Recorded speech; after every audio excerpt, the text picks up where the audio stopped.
நிழலும் பொருளும் அப்படிங்கிற தலைப்புல வைத்துக் கொண்டு நம்ம ஒரு சப்ஜெக்ட் பார்த்தோம். அதாவது ஒரு கணக்கு போட்டுட்டு மற்ற கணக்கெல்லாம் நீங்க வீட்டுல போய் செஞ்சுட்டு வாங்கன்னு கணித ஆசிரியர் மேத்ஸ் டீச்சர் சொல்றது மாதிரி நம்ம ஒரு மெத்தட் எடுத்து கொடுக்குறோம். அப்ப நீங்க அப்படி பாத்தீங்கன்னு சொன்னா யாத்திராம 12வது அதிகாரத்துல பஸ்கா ஆட்டுக்குட்டி அடிக்கப்பட்டுச்சு. எகிப்திலே இஸ்ரேல் ஜனங்கள் போல புறப்படணும் கானானுக்குள்ள அப்படின்னா பஸ்கா ஆட்டுக்குட்டி அடிக்கப்பட்டுச்சு. அந்த பஸ்கா ஆட்டுக்குட்டி அடிக்கப்படுவது இயேசு கிறிஸ்துக்கு அடையாளமாக இருக்கிறது. அங்கே நடந்தது நிழல், கர்த்தராகிய இயேசு கிறிஸ்து நடந்தது நிஜம். அப்ப நிழலும் பொருளும் அப்படின்னு சொல்லு. ஆபிரகாம் தன்னுடைய மகனாகிய ஈசாக்கை பலியிட அழைத்து செல்வது இங்கே நிஜம். பிதாவாகிய தேவன் தன்னுடைய ஒரே பேரான குமாரனை சிலுவையிலே கல்கதா மலையிலே அழைத்து செல்வதற்கு நிஜமான ஒரு காரியம். இப்படி பல காரியங்கள் அங்க நடந்ததெல்லாம் நிழலாக இருந்தது அப்படின்னு ஒரு தலைப்பு பார்க்கணும். நிழலும் பொருளும் அப்படிங்கிற மெத்தட்ல பார்க்கணும். ரைட்டுங்களா? இந்த நோட்ஸ் வாங்காதவங்க தயவு செய்து வாங்கிக்கோங்க. ஏன்னா இதுதான் பேசிக். பைபிள் நமக்கு புரியணும் அப்படின்னா ஒரே சத்தியத்துல ஒரே மந்தையும் ஒரே மெய்ப்பனும் உண்டாகும் என்ற ஆண்டவருடைய கோல், அதை நிறைவேற்றணும்னா இந்த மெத்தட்ஸை நம்ம படிச்சுக்கணும். மெத்தடை படிக்கும் போதுதான் பைபிள் நமக்கு புரியும். பைபிள் நமக்கு புரிஞ்சாதான் ஒரே சத்தியம் உலகம் முழுவதும் போகும். ரொம்ப கஷ்டமான ஒரு காரியம் தான் அது. இந்த காலகட்டத்தில் நடக்காது. ஆனாலும் ஆண்டவருடைய கிருபையில ஒவ்வொரு அடிச்சுவராக ஒவ்வொரு அடி செங்கலாக எடுத்து வைக்கும் போது தேவனுடைய ராஜ்யத்தை அவர் கட்டுவார். அவர் மற்ற வேலையை அவர் பார்த்துக்குவார். சரிங்களா? அப்ப இதை நம்ம ரொம்ப கண்டிப்பா புரிந்து கொள்ளணும். அப்ப நிழலும் பொருளும் அப்படின்னு சொல்லி பார்ப்போம். தீர்க்க தரிசனங்களை அறிந்து படித்தல். 3 விதமான தீர்க்க தரிசனங்கள் பார்த்தோம். முதலாவது நடந்து முடிந்த தீர்க்க தரிசனங்கள், நடந்து கொண்டிருக்கக்கூடிய தீர்க்க தரிசனங்கள், நடக்க வேண்டிய தீர்க்க தரிசனங்கள், 3 தீர்க்க தரிசனங்கள் இருக்கு. அந்த 3 விதமான தீர்க்க தரிசனங்களை வைத்துக் கொண்டு நம்ம பார்க்கணும். சரிங்களா? அப்போ ஒவ்வொருவருக்கும் ஒரு காரியம் தீர்க்க தரிசனமா தேவன் சொன்னார்னா யாருக்கு சொன்னாங்க, எதுக்கு சொன்னாங்க அப்படின்னு. அடுத்து சூழ்நிலையை விளங்கி படித்தல். அடுத்த ஒரு முறை பார்த்தோம், சூழல் விளங்கி படித்தல், கான்டெக்ஸ்டுவல் ஸ்டடி அப்படின்னு சொல்லி. என்னது சூழல் விளங்கி படித்தல்? என்னது? ஒரு வசனம் இருக்குன்னா அந்த ஒரு வசனத்தை மட்டும் நம்ம எடுக்கக்கூடாது. அதுதான் இப்ப இங்க எல்லாத்துக்கும் பிரச்சனை. ஒரே ஒரு வசனத்தை மட்டும் அப்படி உருவி அதை மட்டும் பாக்கெட்ல வச்சுட்டு கர்த்தருக்கு ஸ்தோத்திரம்னு போயிடுது. அந்த ஒரு வசனம் யாருக்கு சொல்லப்பட்டது, எதற்கு சொல்லப்பட்டது, எந்த சூழ்நிலையில் சொல்லப்பட்டது, யார் சொன்னது என்கிற பல காரியங்களை ஆராய்ந்து பார்த்து அது எனக்கானதா என்பதை நாம எடுத்துக்கொள்ளணும். இப்ப நம்ம பார்த்தோம், கோரேசுக்கு சொல்றாரு தேவன் ஏசாயா 45 இல்லையா? அப்ப நான் உனக்கு முன்னே போய் கோணலானவர்களை சபையாக்குவேன்னு சொல்லிட்டு அங்க சொல்றாரு, வெண்கல கதவுகளை உடைத்து இரும்பு தாழ்வாளை முறித்து. இது நமக்கானதா? இல்ல, கோரேசுக்கு சொல்லப்பட்டது. கோரேஸ் என்கிற ஒரு தேசத்து ராஜா, நீ பாபிலோனிய பேரரசு போ, அங்கே உனக்கு புதையல்கள் பொக்கிஷங்கள் கிடைக்கும், நான் உனக்கு தருவேன்னு அவர் கோரேசை உற்சாகப்படுத்தி தேவன் அங்க அனுப்புகிறார். தேவ திட்டத்துக்கு அவர் பயன்படுத்துகிறார். அதே போல ஆதியாகமம் 12வது அதிகாரத்துல பார்க்கிறோம், நான் உன்னை ஆசீர்வதிப்பேன் அப்படின்னு சொல்லிட்டு சொல்றாரு. அது ஆபிரகாம், நான் காட்டுகிற தேசத்துக்கு போ, அங்க நான் உன்னை ஆசீர்வதிப்பேன் ஆபிரகாமுக்கு சொல்றாரு. அந்த நான் உன்னை ஆசீர்வதிப்பேன் அந்த வசனத்தை பார்த்து நம்ம எடுத்துக்கிட்டு போர்டு எடுத்து வச்சுட்டு அதை பார்த்து சந்தோஷப்படுற கூட்டமாக நம்ம அற்பமான ஒரு எனது துணிக்கைக்காக நம்ம சந்தோஷப்பட்டுட்டு அதெல்லாம் வயிறு நிரம்பின பிள்ளைகளாக நம்ம இருக்கிறோம். ஆனால் தேவன் பார்க்கிறாரப்பா, உங்களுக்கு கொடுக்கிற சாப்பாடு இது இல்ல, இது துணிக்கை, இது பிரெட் பீஸ். நான் உங்களுக்கு பெரிய டின்னர் வச்சிருக்கிறேன், பெரிய ஆயத்தம் பண்ணப்பட்ட ஒரு பெரிய விருந்து நான் நடத்தி வச்சிருக்கேன். நீங்க சின்ன துணிக்கைகளை பார்த்து சந்தோஷப்பட்டு போதும் ஆண்டவரே அப்படின்னு சொல்லிட்டு நீங்க சொல்றீங்க அப்படிங்கிறது இல்ல. ரைட்டுங்களா? அப்ப தேவன் நமக்கு பெரிய காரியங்களை செய்வதற்காக நம்ம எதிர்பார்க்கிறார், பெரிய ஆசீர்வாதங்களை கொடுக்கிறார் அப்படிங்கிறத நம்ம பார்க்கணும். ரைட்டா? இப்படி பல முறைகள் பார்த்து கொண்டு வந்தோம். அதுல நம்ம பார்த்தது நிழலும் பொருளும் அப்படிங்கிற தலைப்புல கிதியோன் பாடம் ஒன்று பார்த்தோம். கரெக்டுங்களா? இப்ப ஆத்மாங்கிற சப்ஜெக்ட் நம்ம எப்ப எந்த தலைப்புல பார்த்தோம் அப்படின்னு சொன்னா, எதுல பார்த்தோம்? தலைப்பை கொண்டு படித்தல் என்கிற முறையில நம்ம பார்த்தோம். கரெக்டா? தலைப்பை கொண்டு படித்தல் அப்படின்னு. இப்ப ஆத்மாங்கிற வார்த்தையை எடுத்தோம். அந்த ஆத்மாங்கிற வார்த்தையை எடுத்துட்டு பைபிள்ல ஆத்மாங்கிற வார்த்தை என்னென்னலாம் எங்கெங்கெல்லாம் இருக்குது, நம்ம செய்யல, ஏற்கனவே செஞ்சு வச்சுட்டு போயிருக்காங்க, எழுதி வச்சுட்டு போயிருக்காங்க தேவ மனிதர். அதை அப்படியே நம்ம அப்படியே என்ன வழி நோகாம அப்படியே எடுத்து வச்சுட்டு அதை வச்சு நம்ம எடுத்து அப்படி பார்க்கிறோம். பார்க்கும்போது பார்த்தா இவ்வளவு விஷயங்கள் இருக்குது அப்படிங்கிறத நம்ம கண்டுபிடிச்சோம். அதே போல அப்ப மரணம் அப்படிங்கிற ஒரு வார்த்தை எடுத்தோம். மொத்தம் 22 இடங்கள்ல மரணம்ங்கிற வார்த்தை வருது. கரெக்டுங்களா? சோ மரித்தோர்ங்கிற வார்த்தையை எடுத்தோம். இப்படி எடுத்து வச்சு மரணம் எதை சொல்லுகிறது, மரித்தோர் அப்படிங்கிறது எதை சொல்றது அப்படின்னு பார்த்தோம். இப்ப சொல்லுங்க, ஆத்மா, ஆவி, ஆத்மா, சரீரம் அப்படின்னு 3ஆ பிரிக்கிறோம். அப்படிதானே? ஆவி, ஆத்மா, சரீரம் அப்படின்னு. இப்ப கடவுள் தேவன் முதல்ல மனிதனை படைக்கிறார். அதனுடைய சுருக்கத்தை நான் சொல்லிடுறேன், ஏன்னா வராத ஒரு சிலர் அது இது தெரியலன்னா இந்த பாடம் முடியாது. சோ தேவன் மனிதனை படைக்கிறார், மண்ணை எடுத்து அவர் மனிதனை படைக்கிறார். ஆதாமை மண்ணை எடுத்து படைக்கிறார் அப்படிங்கிறது நமக்கு தெரியும். 2வது அதிகாரம் 7வது வசனத்துல. இப்போ மண்ணை எடுத்து படைத்தவர் அந்த மண்ணை படைத்து ஆதாமை உருவாக்கிட்டு அவருடைய நாசியிலே தன்னுடைய ஜீவ சுவாசத்தை ஊதுகிறார். ஊதுகிறார். மனுஷன் ஜீவ ஆத்மாவாக மாறினான்னு சொல்ற. இப்ப ஆதாமை மண்ணினாலே உருவாக்குனார், ஏவாளை மண்ணினால உருவாக்குனாரா? எதனால உருவாக்குனார்? விலா எலும்பிலிருந்து உருவாக்கினார். சரியா? அப்ப ஆதாமுடைய விலா எலும்பிலிருந்து மனுஷனிலிருந்து எடுக்கப்பட்டபடியினால் அவளுக்கு மனுஷி என்று பெயர் வைக்கப்பட்டது அப்படின்னு பார்க்கிறோம். பட் நம்ம அப்ப மனிதனே நீ மண்ணாக இருக்கிறாய், மண்ணுக்கு போவாய், மண்ணுக்கு திரும்புவார் அப்படின்னு சொல்லும்போது தேவன் மனிதனை தான் மண்ணில இருந்து படைச்சிருக்காரு. மனுஷர்கள் ஆண்கள் மண்ணுக்கு போறது ரைட்டு, பெண்கள் ஏன் மண்ணுக்கு போறாங்க?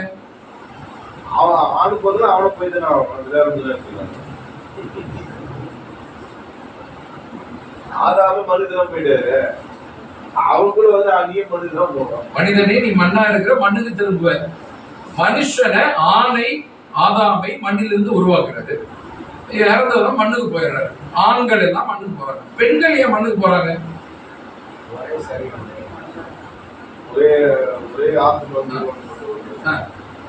ஒரே ஆவியில் உருவாக்கப்பட்டது. ஆவி ஆத்மா சரீரம் மூணு பகுதியும் எல்லாம் ஒண்ணு. இல்ல மனிதனை மண்ணிலிருந்து உருவாக்குறாரு, மண்ணுக்கு போறாரு. லோன் தானா அப்படின்னு சொன்னோம் இல்லையா போன வாரம்? லோன் வாங்கியிருக்கோம், மண்ணுல இருந்து லோன் வாங்கியிருக்கோம். இப்ப மண்ணுக்கு போய் லோனை கொடுக்குறோம், இறந்ததுக்கு அப்புறம் போய் லோனை பே பண்ணிடுறோம். அவ்வளவுதான். கடன் வாங்குறது கடன் அடைச்சாச்சு. இப்ப ஸ்திரியை மண்ணுல இருந்து உருவாக்குறது தானே, அப்புறம் ஏன் மண்ணுக்கு போறாங்கிறதுதான் கேள்வி. எலும்புல இருந்து உருவாக்குனாருன்னா அதனுடைய மூலம் எங்க? மண்ணுல இருந்து தான் அந்த எலும்பு வந்துச்சு. மண்ணில இருந்து தானே அந்த எலும்பை சிருஷ்டிக்கிறார், ஆதாமை சிருஷ்டிக்கிறாரு. அப்ப ஆதாமுடைய உடம்பு முழுக்க என்னது? நம்ம பசங்களை திட்டும் போது மண்டையில களிமண்ணா இருக்குன்னு அது வேற. மண்டையில களிமண்ணா இருக்குது, மண்டையில மட்டும் இல்ல, உடம்பு முழுக்க மண்ணுதான். உடம்பு முழுக்க மண்ணினாலே நம்ம உருவாக்கப்பட்டிருக்கோம். இந்த மண்ணினாலே உருவாக்கப்பட்ட எலும்புல இருந்து மனுஷியை உருவாக்குறாரு. அப்ப அந்த எலும்பு எதுல இருந்து வந்ததுன்னா மண்ணில இருந்து வந்தது. மூலப்பொருள் சொல்லுவோம் இல்லைங்களா? சட்டை போட்டிருக்கோம், இந்த சட்டையினுடைய மூலப்பொருள் பருத்தி விவசாயம் பண்றாங்க. அது கம்பெனிக்கு போகுது. அந்த பருத்தியில இருந்து நூல் தயாரிச்சு கலர் கொடுத்து நம்ம கலர் சட்டையில போறோம். மூலப்பொருள். அப்ப எலும்பினுடைய மூலப்பொருள் என்ன அப்படின்னா மண்ணு. அதனால மண்ணுக்கு தான் போய் சேரணும் அப்படிங்கறத நம்ம பார்க்கணும். சரி, இப்ப சரீரம் மண்ணுக்கு போகிறது என்றால் மண்ணிலிருந்து உருவாக்கப்பட்ட மண்ணுக்கு போகுது. ஆவி அப்படிங்கிற ஒண்ணு உள்ள இருக்கு. ஆவி நம்ம எங்க போகுதுன்னு பார்த்தோம்? தேவனிடம் போகிறது இல்லையா? 12வது பிரசங்கி 12:7 நம்ம பார்த்தோம். ஆவி தன்னை தந்த தேவனிடம் அது போகிறது. இப்ப ஆவியை தேவன் தந்தார், அதனால் ஆவி அவரிடம் போகிறதுன்னு பார்க்கிறோம். அதனாலதான் இயேசு கிறிஸ்து கூட என்ன பண்றாரு? பிதாவே, உம்முடைய கரத்தில் என் ஆவியை ஒப்புக் கொடுக்கிறேன் என்று தன்னுடைய ஜீவனை கொடுக்கிறார். அப்ப ஏன் அவரிடம் ஜீவனை கொடுத்தார்? ஏனென்றால் ஆவி அவர் கொடுத்தது. நாசியிலே ஜீவ சுவாசத்தை, அதாவது ஆவியை ஆங்கிலத்துல பிரெத்னு சொல்லுவாங்க, அதை ஊதுறாரு. அந்த ஜீவ சுவாசத்துக்கு அறிவியல் வைத்த பெயர் தான் ஆக்சிஜன். O2 அப்படின்னு போடுவோம் இல்லையா? ஆக்சிஜன். அப்ப அந்த காலத்துல ஆக்சிஜன் பெயர் கண்டுபிடிக்கப்படல, அதனால ஜீவ சுவாசம், உயிர் மூச்சு அப்படின்னு இருக்குது. இப்ப நமக்கு சயின்ஸ் தெரியுது, அதனால ஆக்சிஜன் அப்படின்னு சயின்ஸ்ல ஒரு பேர் வைக்கிறாங்க. ஜீவ சுவாசம்னு சொல்ல வேண்டிய அவசியம் இல்லை, ரெண்டுமே ஒண்ணுதான். ஜீவ சுவாசம்ங்கிறது ஆக்சிஜன் ஒண்ணுதான். அப்ப ஆக்சிஜனை நாசியில ஊதுகிறார் மனிதன் அந்த ஜீவாத்மாவாக மாறும். சோ ஆவி அவர் கொடுத்தது, ஆவியால் ஆவி அவர்கிட்ட கொடுக்கிறோம். சரீரம் மண்ணுல இருந்து வாங்குறோம், அதனால சரீரத்தை மண்ணுக்கு கொடுத்துறோம் அப்படின்னு சொல்லிட்டு வாங்க. இப்ப ஆவி யார்கிட்ட போகுதுன்னு சொல்லி பார்த்தோம். பிரசங்கி 12:7 தன்னை தந்த தேவனிடம் போகுது. அப்ப நம்ம என்ன சொல்றோம்? மரித்தவர்கள் எங்க போயிட்டாங்கன்னு சொல்லுவோம்? தேவன்கிட்ட போயிட்டாரு, பரலோகம் போயிட்டாருன்னு. அப்ப ஆவி கடவுள்கிட்ட போயிடுச்சு இல்லையா? தேவன்கிட்ட போயிடுச்சு இல்லையா? அதை வச்சு கூட சொல்லலாம் இல்லையா? ஆவி தேவன்கிட்ட போயிடுச்சு. அப்ப அப்படின்னு பார்க்கும்போது அப்பா இறந்து போனவர் பரவாயில்லப்பா, அவர் தேவன்கிட்ட தான் போயிட்டாரு அப்படின்னு கூட சொல்லலாம் இல்லையா? அப்படின்னு சொல்லலாம். ஒருவேளை அப்படிதான் சொல்றோமோ இல்லையா? சரி, நீங்க யோசிங்க. ஆவி அப்படிங்கிறது உயிர் மூச்சு. அந்த உயிர் மூச்சு தேவனிடம் எப்படி போகிறது? நான் ஒரு உதாரணம் சொன்னேன் போன வகுப்புல. ஒரு மெழுகுதிரி எரிகிறது, ஒரு நெருப்பு பத்த வச்சப்பட்ட மெழுகு எரிகிறது. அதை நம்ம ஊதுனோட அந்த அந்த அந்த நெருப்பு அந்த ஃப்ளேம் எங்க போகுது? காத்தோட காத்தா கரைஞ்சு. இப்ப அது போல எனக்குள் இருக்கக்கூடிய ஜீவ சுவாசம் அந்த உயிர் எங்க போகுது? உயிர் காத்து எங்க போகுது? காத்தோட காத்தா கலந்துருது. அவ்வளவுதான். ரொம்ப யோசிக்க வேணாம். நம்ம உயிர் காத்து அதான் அந்த கடைசி பிரத் எடுப்பாங்க இல்லையா? அப்ப அந்த ஆவி எங்க போகுது? அந்த காத்து எங்க போகுது? காத்தோட கலந்து, காற்றோடு கலந்து. எசேக்கியேல் 37வது அதிகாரத்துல ஒரு விஷயம் இருக்குது பாருங்க, அதை எடுத்துக்கங்க. எசேக்கியேல் 37 7 - 10 அதை வாசிக்கலாம். அது ரொம்ப தெளிவா இருக்கக்கூடிய வசனம்.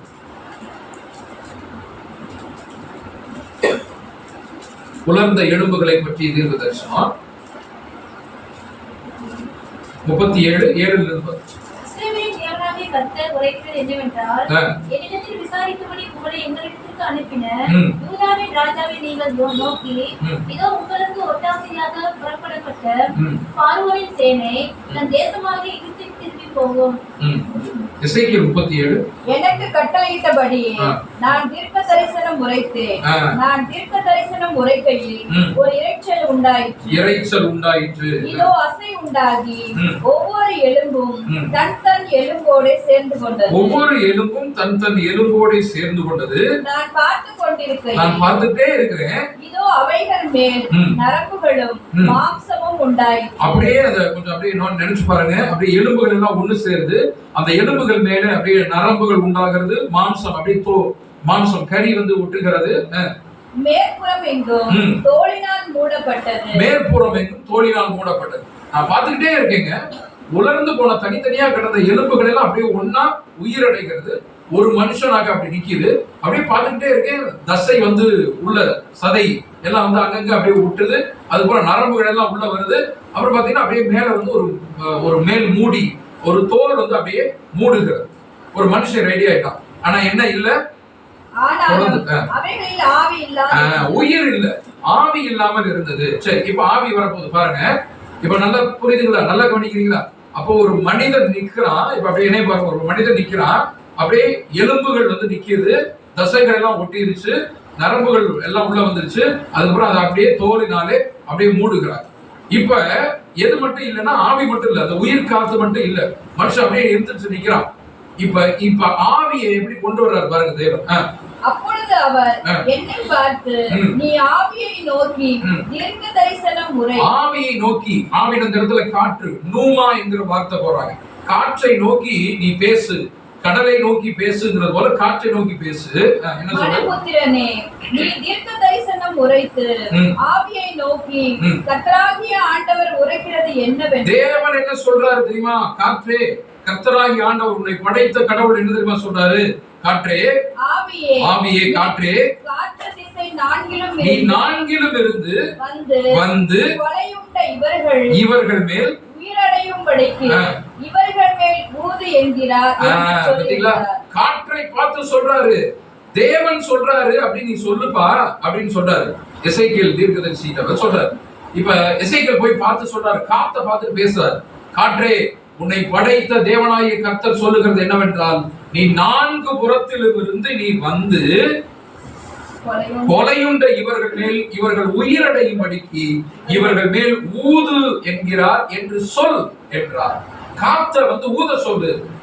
காத்து ஊது தெரியுமா? ஊது இல்லையா காத்து? அப்ப வந்து ஊத சொல்லு அப்படிங்கிறாரு. இப்ப பாருங்க, அடுத்து எனக்கு கற்பிக்கப்பட்டபடி நான் தீர்க்க தரிசனம் உரைத்தேன். நான் என்ன கடவுள் சொன்னாரோ அதை அப்படியே நான் செஞ்சேன். அப்பொழுது ஆவி அவர்களுக்குள் பிரவேசித்து அவர்கள் உயிரடைந்து காலூன்றி மகா பெரிய சேனையாய் நின்றார்கள். இப்ப ஆவி எப்படி வந்துச்சு? காத்து எப்படி வந்துச்சு? உயிர் காத்து காற்றுல இருந்து வந்துச்சு. காத்த பார்த்து சொல்லு, அது உள்ள வந்து நீ எடுத்துட்டு போன காத்த கொண்டு வான்னு சொல்லிட்டு கர்த்தர் சொல்றான்னு சொல்லு அப்படின்னா காத்து எல்லாம் வந்து அது அவங்கவுங்க ஆவிய அவங்கவுங்க உயிர் மூச்சு அது கொடுத்துட்டு போயிருச்சான். இப்ப பாருங்க 13 14. என் ஜனங்களே, நான் உங்கள் பிரேத குழிகளை திறந்து உங்களை உங்கள் பிரேத குழிகளிலிருந்து வெளிப்பட பண்ணும்போது நான் கர்த்தர் என்று அறிந்து கொள்வீர்கள். நான் கல்லறையில இருந்து உங்களை எல்லாம் நான் எழுப்பும் போது நான் தான் கர்த்தர் என்பதை அறிந்து கொள்வீர்கள். என் ஆவியை உங்களுக்குள் வைப்பேன். என் ஆவியை உங்களுக்குள் வைப்பேன். நீங்கள் வெற்றி அடைவீர்கள். இப்ப என் ஆவின்னு எதை சொல்றாரு? உங்க ஆவி இருக்கு இல்லையா, அவங்களுடைய ஆவி.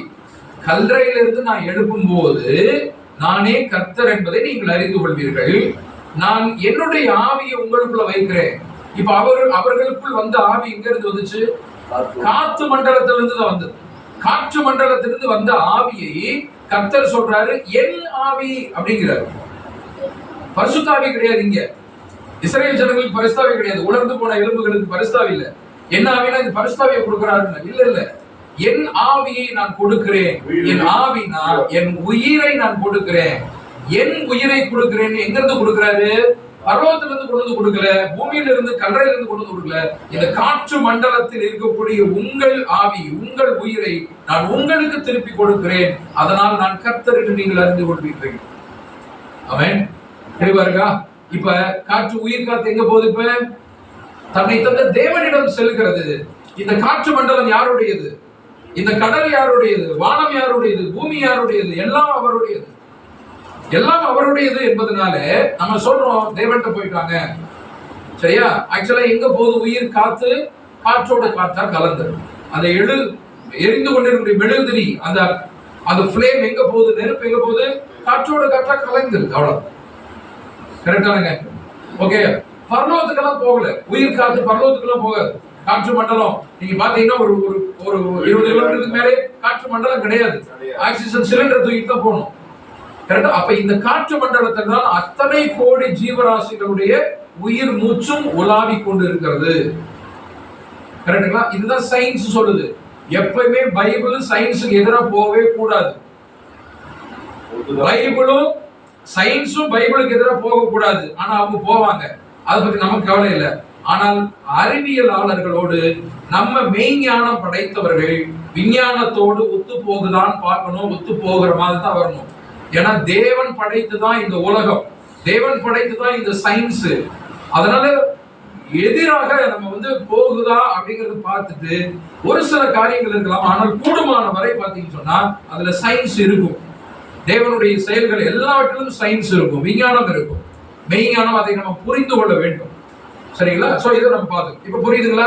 ஆவி தன்னை தந்து தேவனிடம் செல்லுகிறது. எங்க போகுதுன்னா இங்கதான் காற்று மண்டலத்துல உலாவி கொண்டு இருக்கிறது அப்படின்னு சொல்லி பாக்குறோம். சரி, அப்ப மண்ணுக்குள்ளாக சரீரம் போகிறது, ஆவி தேவனிடம் போகிறது அப்படின்னு பாக்குறோம். இப்ப ஆத்மா அப்படிங்கிறது ஒண்ணு சொல்றோம்.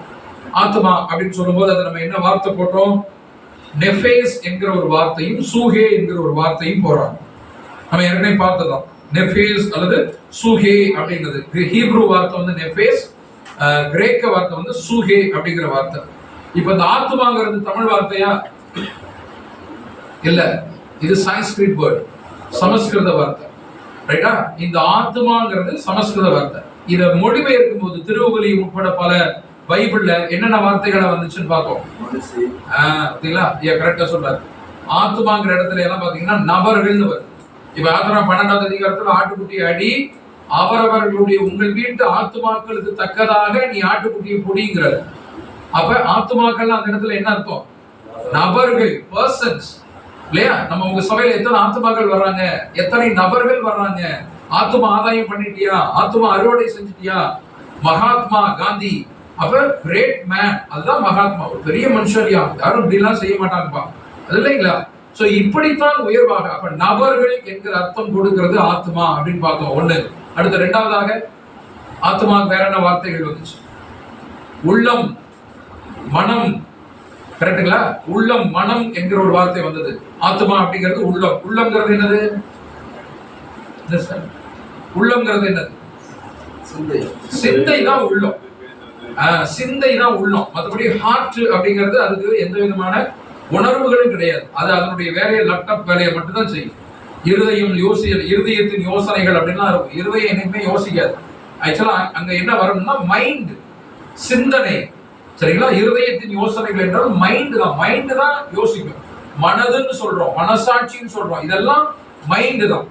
சரிங்களா? மற்றபடி ஹார்ட் அப்படிங்கிறதெல்லாம் ஒண்ணும் கிடையாது. ஹார்ட் அது யோசிக்காது, செயல்படாது. அது செயல்படுகிற மட்டும்தான் வேலையை அது செய்யும் அப்படிங்கிறப்பா. அப்ப இதுதான் சயின்ஸ்.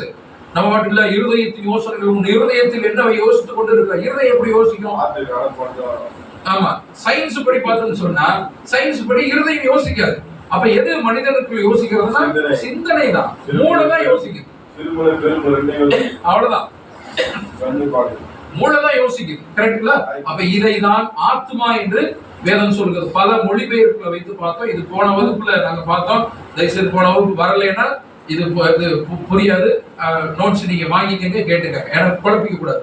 ஏன்னா இது தெளிவா இருந்தாதான் நமக்கு இது புரியும் அப்படின்னு சொல்லிட்டு பாக்குறோம். சோ ஆத்மா சாப்பிடுமா? ஆத்மா சாப்பிடுது. ஆத்மா சாப்பிடுகிற வசனங்கள் பார்த்தோம். ஆத்மாங்கிற வசனத்தை எடுத்துட்டு ஆத்மா சாப்பிடுதுன்னு பார்த்தோம். ஆத்மா சோர்வடைகிறதா? ஆத்மா சோர்வடைகிறது. சரியா? ஆத்மாவுக்கு அறிவு இருக்குதா? ஆத்மாவுக்கு அறிவு இருக்குது. ஆத்மா பாவம் செய்யறா? ஆத்மா பாவம் செய்யறா. அப்ப பாவம் செய்யற ஆத்மா சாகும்னு பைபிள்ல இருக்கு. ஆனா நம்ம ஆத்மா சாகாது, ஆத்மா சாகாது, ஆத்மா இங்க கண்ண முன்னா அங்க போய் கண்ண துறக்குது அப்படின்னா நம்ம சொல்லிடுறோம். ஆத்மா சாகிறது என்று வசனங்கள் இருக்குது. நம்ம பார்த்துட்டோம். வசனத்தை தான் பார்த்தோம். கரெக்டுங்களா? போன வாரம் வந்து உங்களுக்கு ஆமா, நம்ம வேற எந்த புத்தகத்திலும் பார்க்கல. அப்ப ஆத்மாங்கிற வார்த்தை எடுத்துக்கொண்டு நம்ம பார்க்கும்போது இவ்வளவு காரியங்களை நம்ம பார்த்தோம் அன்பானவர்களே. சோ இப்ப இயேசு கிறிஸ்துனுடைய ஆத்மா கூட மரணத்துக்கு ஏதுவாக துக்கம் அடைந்தது அப்படின்னு சொல்லிட்டு பார்க்கிறோம். சரி, இப்ப இதுதான் சரீரம் மண்ணிலே வைக்கப்பட்ட அழிவுறுகிறது, ஆவி தேவனிடம் செல்கிறது, அதாவது காற்று மண்டலத்தோடு காற்றாக அது கலந்து விடுகிறது.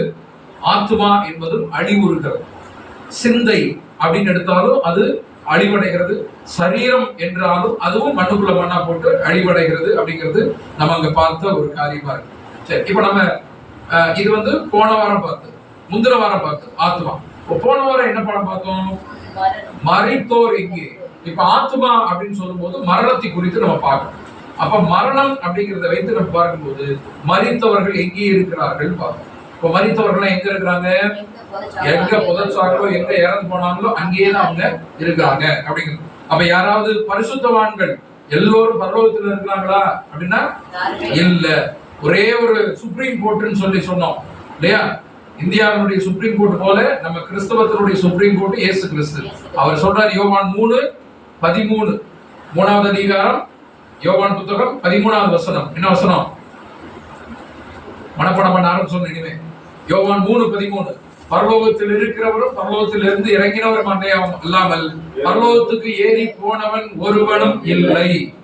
பரலோகத்துக்கு ஏறி போனவன் ஒருவனும் இல்லை. அவர் அங்க இருந்துட்டு சொல்றாரு, எங்க வீட்டுக்கு யாருமே வரலப்பான்னு. ஆனா நம்ம சொல்றோம், ஐயா இல்லைங்க, எங்க தாத்தா போயிட்டாரு, அங்கதான் இருக்காரு, பாட்டி அங்கதான் இருக்கிறாங்க, ஊழியக்காரர்கள் அங்கதான் இருக்கிறாங்க, பரிசுத்தவான்கள் எல்லாம் அங்கதான் இருக்கிறாங்க. அங்க ஆனா அவர் சொல்றாரு, வீட்டுக்காரர் சொல்றாரு, பரிசுத்தம் யாருமே பரலோகத்துக்கு ஏறி வரல அப்படின்னா. தாவீது போனாரா?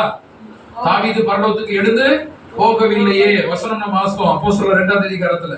தாவீது பரலோகத்துக்கு எழுந்து போகல. லாசரு இயேசு கிறிஸ்துவினுடைய நண்பர் எங்க இருந்து வர்றாரு? கல்லறையில தான் எழுப்புறாரு. லாசருவே வெளியே வாங்குறாரு. நாடி நேரம் அந்த காற்று மண்டலத்தில் இருக்கக்கூடிய உயிர் காத்து உடனே போய் உள்ள போய் உட்கார்ந்து இருக்கும். உடனே யாரோ கூப்பிடுறாங்கன்னு ஒரு சிந்தை மூளை யோசித்து இருக்கும். உடனே எந்திரிச்சு போகணுங்கிற மூளை சொல்லி எந்திரி அப்படின்னு சொல்லும். படுத்திருப்பவர் எந்திரிப்பாரு, மெதுவா நகர ஆரம்பிக்கிறார். இதெல்லாம் செகண்ட்ஸ் நடக்கும். இதுதான் மறுரூபமாதல் அப்படின்னு சொல்லிட்டு வேதத்தில் நம்ம பார்க்கணும் இல்லையா? சோ இப்படித்தான் இந்த இயேசு கிறிஸ்துடைய ஃப்ரெண்டு தாவீது எல்லோரும் பாத்தீங்கன்னா அப்படிதான் போயிட்டு. அப்ப பரிசுத்தவான்கள் யாருமே பரலோகத்துக்கு போகல. பாவிகள் நரகத்துக்கு போயிட்டாங்களா? யாரும் நரகத்துக்கு போகல. அப்ப பரதேசுக்கு போயிட்டாங்களா? அப்ப அதுக்கு ஒரே ஒரு காரியம் மட்டும் தான் சொன்னோம். இயேசு கிறிஸ்து வந்துதான் இந்த வேலையை செய்ய வேண்டுமே ஒழிய நாம் யாரும் இந்த வேலையை எடுத்துக்கொள்ள கூடாது. எவ்வளவு பெரிய பரிசுத்தவானாக என்னுடைய பார்வையில் பட்டாலும் கர்த்தருக்கு ஸ்தோத்திரம். அந்த மனுஷனுக்காக, அந்த மனுஷிக்காக, சகோதரனுக்காக, சகோதரிக்காக, அவ்வளவுதான். அவரை எனக்கு அன்பாக தந்தாரு. அவருக்கு கடவுளுக்கு நன்றி, கர்த்தருக்கு நன்றி. மற்றபடி அவர் இறந்ததுக்கு அப்புறம் பரலோகம் போயிட்டார் இல்ல, ஒரு ஆழ்ந்த நித்திரையில் இருக்கிறார். அதனாலதான் இறந்ததுக்கு அப்புறம் கர்த்தருக்குள் நித்திரை அடைந்தார்கள். இயேசு கிறிஸ்து மரணத்தை எப்படி பார்க்க சொன்னார்னு பார்த்தோம். நித்திரைன்னு பாருங்கன்னு சொன்னார். சிறுமி நித்திரையா இருக்கிறாள், லாசரு நித்திரையா இருக்கிறான்னு சொல்லிட்டு. அப்ப தூக்கம், ஒரு ஆழ்ந்த தூக்கம். அப்ப இறந்து போன ஆதாமுக்குள் எல்லோரும் மரிக்கிறது போல ஆதாமில இருந்து எல்லாரும் என்ன பண்ணிட்டு இருக்காங்க? இப்ப நல்லா தூங்கிட்டு இருக்காங்க. ஆயிரக்கணக்கான வருஷமா தூங்கிட்டு இருக்காங்க. ஆண்டவருடைய சத்தம் கேட்கும் காலம் வரும், அப்பொழுது அனைவரும் பிரேத குழியில் இருந்து அனைவரும் எழுந்து வருவார்கள். மனுஷகுமாரனுடைய சத்தம் கேட்கும் காலம் வரும், அப்பொழுது அவர்கள் எல்லோரும் எழுந்து வருவார்கள். யோவான் 5:28. சரியா? மனுஷகுமாரனுடைய சத்தத்தை கேட்கும் காலம் வரும், அப்பொழுது அனைவரும் எழுந்து வருவார்கள். எழுந்து வந்ததுக்கு அப்புறம், உயிர்த்தெழுதல் நடந்ததுக்கு அப்புறம் தான் வெள்ளாடுகளையும் செம்மறியாடுகளையும் வேறு பிரிப்பாரு. நீதிமான்களையும் அநீதிமான்களையும் வேறு பிரிப்பாரு. கரெக்டுங்களா? அந்த ஆர்டர் காலம் வந்து நம்ம கரெக்டா புரிஞ்சுக்கணும். அவர் வர்றதுக்கு முன்னாடியே நீதிமான் அநீதிமான் பிரிச்சு நம்ம அனுப்புற வேலையை நம்ம செய்யவே கூடாது. அது நம்முடைய வேலை இல்ல, கர்த்தருடைய வேலை. பிதாவாகிய தேவன் கர்த்தருக்கு கொடுத்த மிக முக்கியமான வேலை நியாய தீர்ப்பு செய்கிற வேலை. அத நம்ம பைபிள் சொல்லுது, குர்ஆனும் அதுதான் சொல்லுது. ஈசா நபி தான் வந்து நியாய தீர்ப்பு செய்வார் அப்படிங்கிறது. சரிங்களா? சோ அதனால அதை நாம் தெளிவா புரிந்து கொள்ள வேண்டும் அன்பானவர்களே. சோ அதுவரை மரித்து போனவர்களுடைய நிலைமை என்னன்னா, ஒரு ஆழ்ந்த நித்திரையில் இருக்கிறார்கள் அப்படிங்கிறத நம்ம பார்க்கணும். சரியா? ஒரு ஆழ்ந்த நித்திரையில் இருக்கார்கள். அதனாலதான் RIPன்னு சொல்றோம் இல்லையா? ரெஸ்ட் இன் பீஸ், கர்த்தருக்குள் நித்திரை எழுந்தார் அப்படின்னா நம்ம சொல்லிட்டு வரோம். சரி, இப்ப அவர்களுக்காக நம்ம செய்யக்கூடிய பூஜைகள், பிரேயர்கள் ஏதாவது போய் சேரும் அவங்களுக்கு? என்ன வசனம்? பிரசங்கி 9ஆம் அதிகாரத்தில் சூரியனுக்கு கீழே செய்யப்படுவது ஒன்றிலும் யாதொன்றிலும் அவருக்கு பங்கு இல்லைன்ட்டாங்க. சரிங்களா? நீங்க என்னதான் இறந்து போனவங்களுக்காக பிரேயர் வச்சு ஆண்டவரே அவங்களை ரெக்கமெண்ட் பண்ணி இல்ல, ஓன் கணக்க பாரு, எனக்காக அழாதே உனக்காக அழுன்னு ஆண்டவர் சொன்ன மாதிரி ஓன் கணக்க பாத்தியா, நீ இறந்து போனவங்களுக்காக நீ ஜெபம் பண்ணிட்டு இருக்க அப்படின்னு ஆண்டவர் சிரிப்பார். ரைட்டா? அப்ப இறந்து போனவங்களுக்காக நம்ம செய்யக்கூடிய எந்த விதமான பூஜைகள், பிரேயர் மீட்டிங்ஸ் எல்லாம் வந்து அவங்களுக்கு போய் சேராது. நமக்கு வேணா ஆறுதலின் ஸ்தோத்திர கூட்டம் நம்ம வைத்துக் கொள்ளணும். நான் சொல்லக்கூடாது, நீங்க சொல்லிக்க. சரியா? அப்ப அது வந்து நமக்காக தான். இங்க ஆறுதலின் ஜெப கூட்டம் அப்படின்னு சோகமா வந்துட்டு அப்புறம் ஃபுல் கட்டுறதெல்லாம் நம்ம பண்ணிக்கலாம். அது ரைட், ஓகே அப்படின்னு சொல்லிட்டு ஒரு இதெல்லாம் வந்து காலப்போக்கில் நடக்கக்கூடிய காரியமாக இருக்கு அப்படின்னு பாக்குறோம் அன்பானவர்களே. சரி, அப்ப ஒரு யோசனையும் இருக்குது.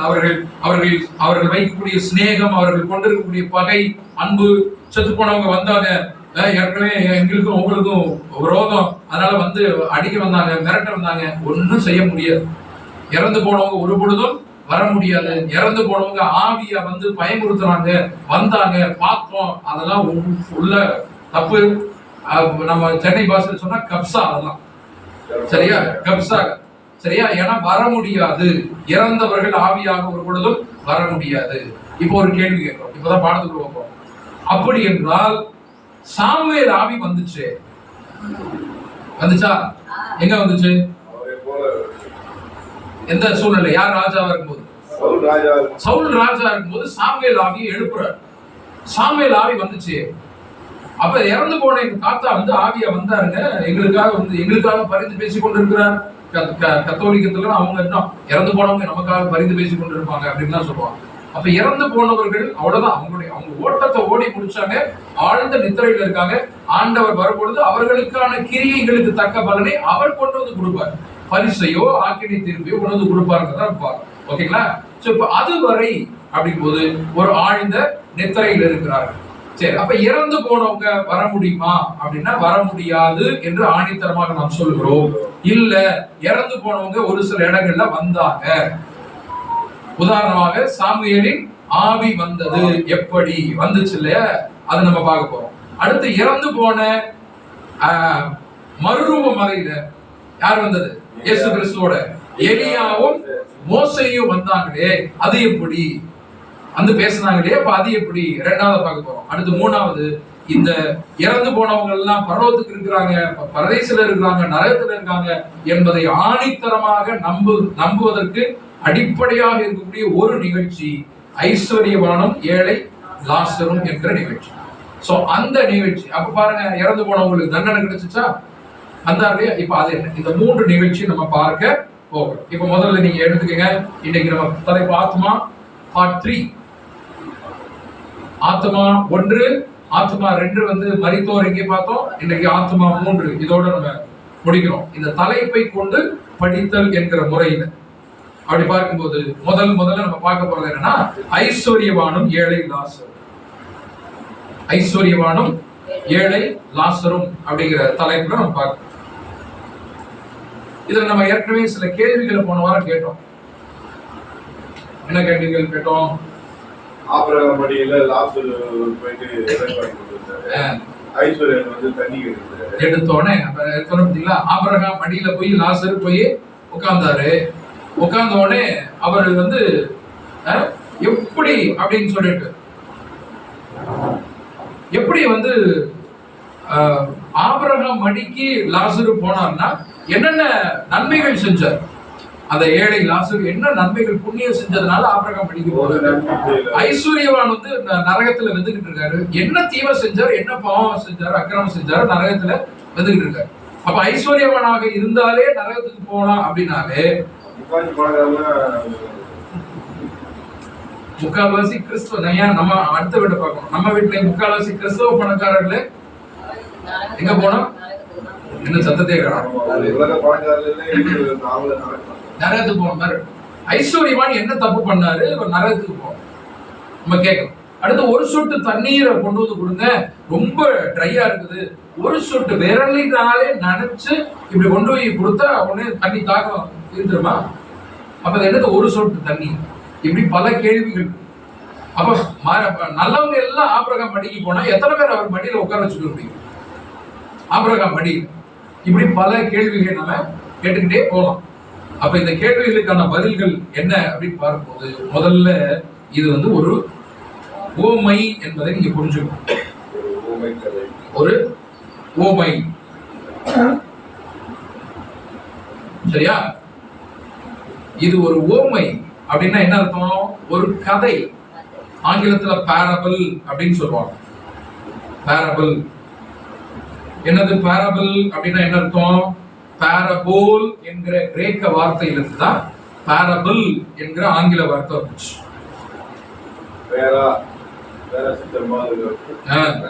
பேரபோல் அப்படின்னா என்ன அர்த்தம்னா கம்பாரிசன், சிமிலர். கம்பாரிசன் அப்படின்னா கம்பேர் பண்றதுன்னு சொல்லுவோம் இல்லையா? ஒருத்தர் இன்னொரு போல கம்பேர் பண்றது. சிமிலர், அதே போல, அதே போல அப்படின்னு சொல்றப்ப,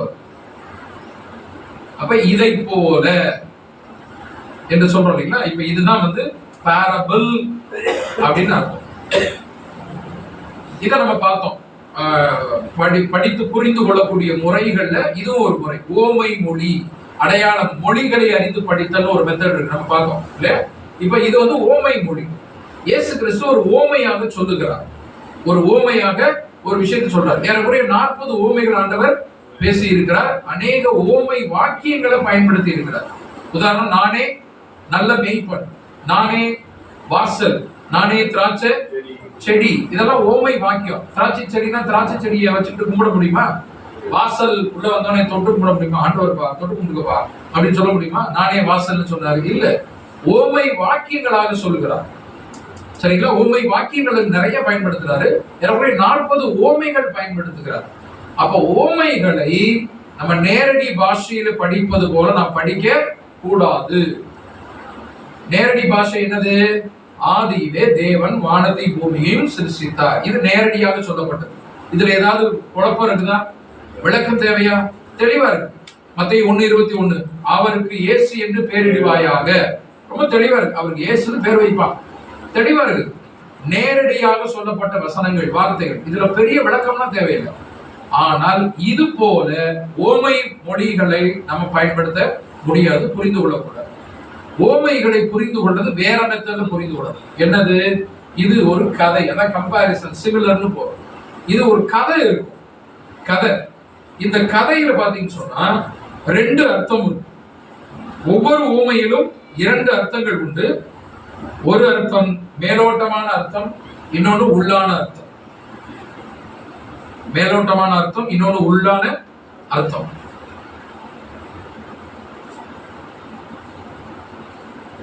இப்ப உதாரணத்துக்கு நம்ம ஏற்கனவே சொன்ன ஒரு உதாரணம், பாட்டி வடை சுட்ட கதை இல்லையா? பாட்டி வடை சுட்டாங்க அப்படின்னு ஒரு கதை தெரியுங்களா? அந்த கதையை எதுக்கு சொல்றாங்க? அந்த கதையை வந்து சின்ன பிள்ளைகளுக்கு எதுக்கு சொல்றாங்க? பாட்டி, ஒரு ஊர்ல பாட்டி இருந்துச்சா, வடை சுட்டுச்சான், காக்கா வந்துச்சா, ஏமாத்துக்கு போச்சான், நரி வந்துச்சான், இப்படிலாம் கதை இருக்குல்லங்க. இதுதான் ஓமைன்னு புரிஞ்சுக்கங்களே, இதுதான் கதை. இப்ப இந்த கதைய இதுல மேலோட்டமான அர்த்தம் அப்படின்னு ஒண்ணு இருக்குது. பாட்டி வடை சுடுது, காக்கா வருது, காக்கா தூக்கிட்டு போகுது, நரி வருது, நரி பேசுது, இதெல்லாம் மேலோட்டமான அர்த்தம். இது ஒரு கதை. இது இந்த மேலோட்டமான அர்த்தத்தை மட்டும் எடுத்துட்டோம்னா இது. ஆனா அதுக்குள்ள ஒரு உள்ளான அர்த்தம் இருக்குது. அந்த உள்ளான அர்த்தம் முக்கியமா, மேலோட்டமான அர்த்தம் முக்கியமா? உள்ளான அர்த்தம் தான் முக்கியம். இந்த உள்ளான அர்த்தத்தை புரிய வைப்பதற்காக தான் மேலோட்டமாக ஒரு கதையின் மூலம் விளக்கப்படுகிறது. கரெக்டா? இதுதான் பாட்டி வடை சுட்ட கதை. அப்ப என்ன அந்த உள்ளான அர்த்தம் என்னது? பிள்ளைகள்ட்ட பார்த்து சொல்லும் போது ஏமாத்தாத, திருடாத. சின்ன பிள்ளைகளுக்கு திருடுறதுன்னா என்னன்னு தெரியாது, ஏமாத்துறதுன்னா என்னன்னு தெரியாது, சீட்டிங்னா என்னன்னு தெரியாது.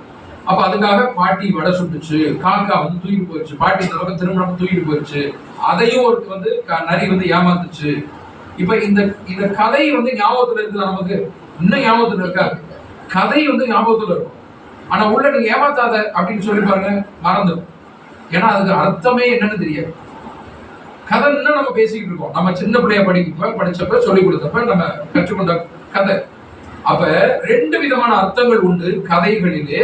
நீதி நெறி கதைகள் அப்படின்லாம் இருக்கு, பரமாத்மா குரு கதைகள் இருக்கு, தெனாலிராமன் கதைகள் இருக்குது, பஞ்சபாண்டவர், நிறைய கதைகள் நம்ம நாட்டுல இருக்கு.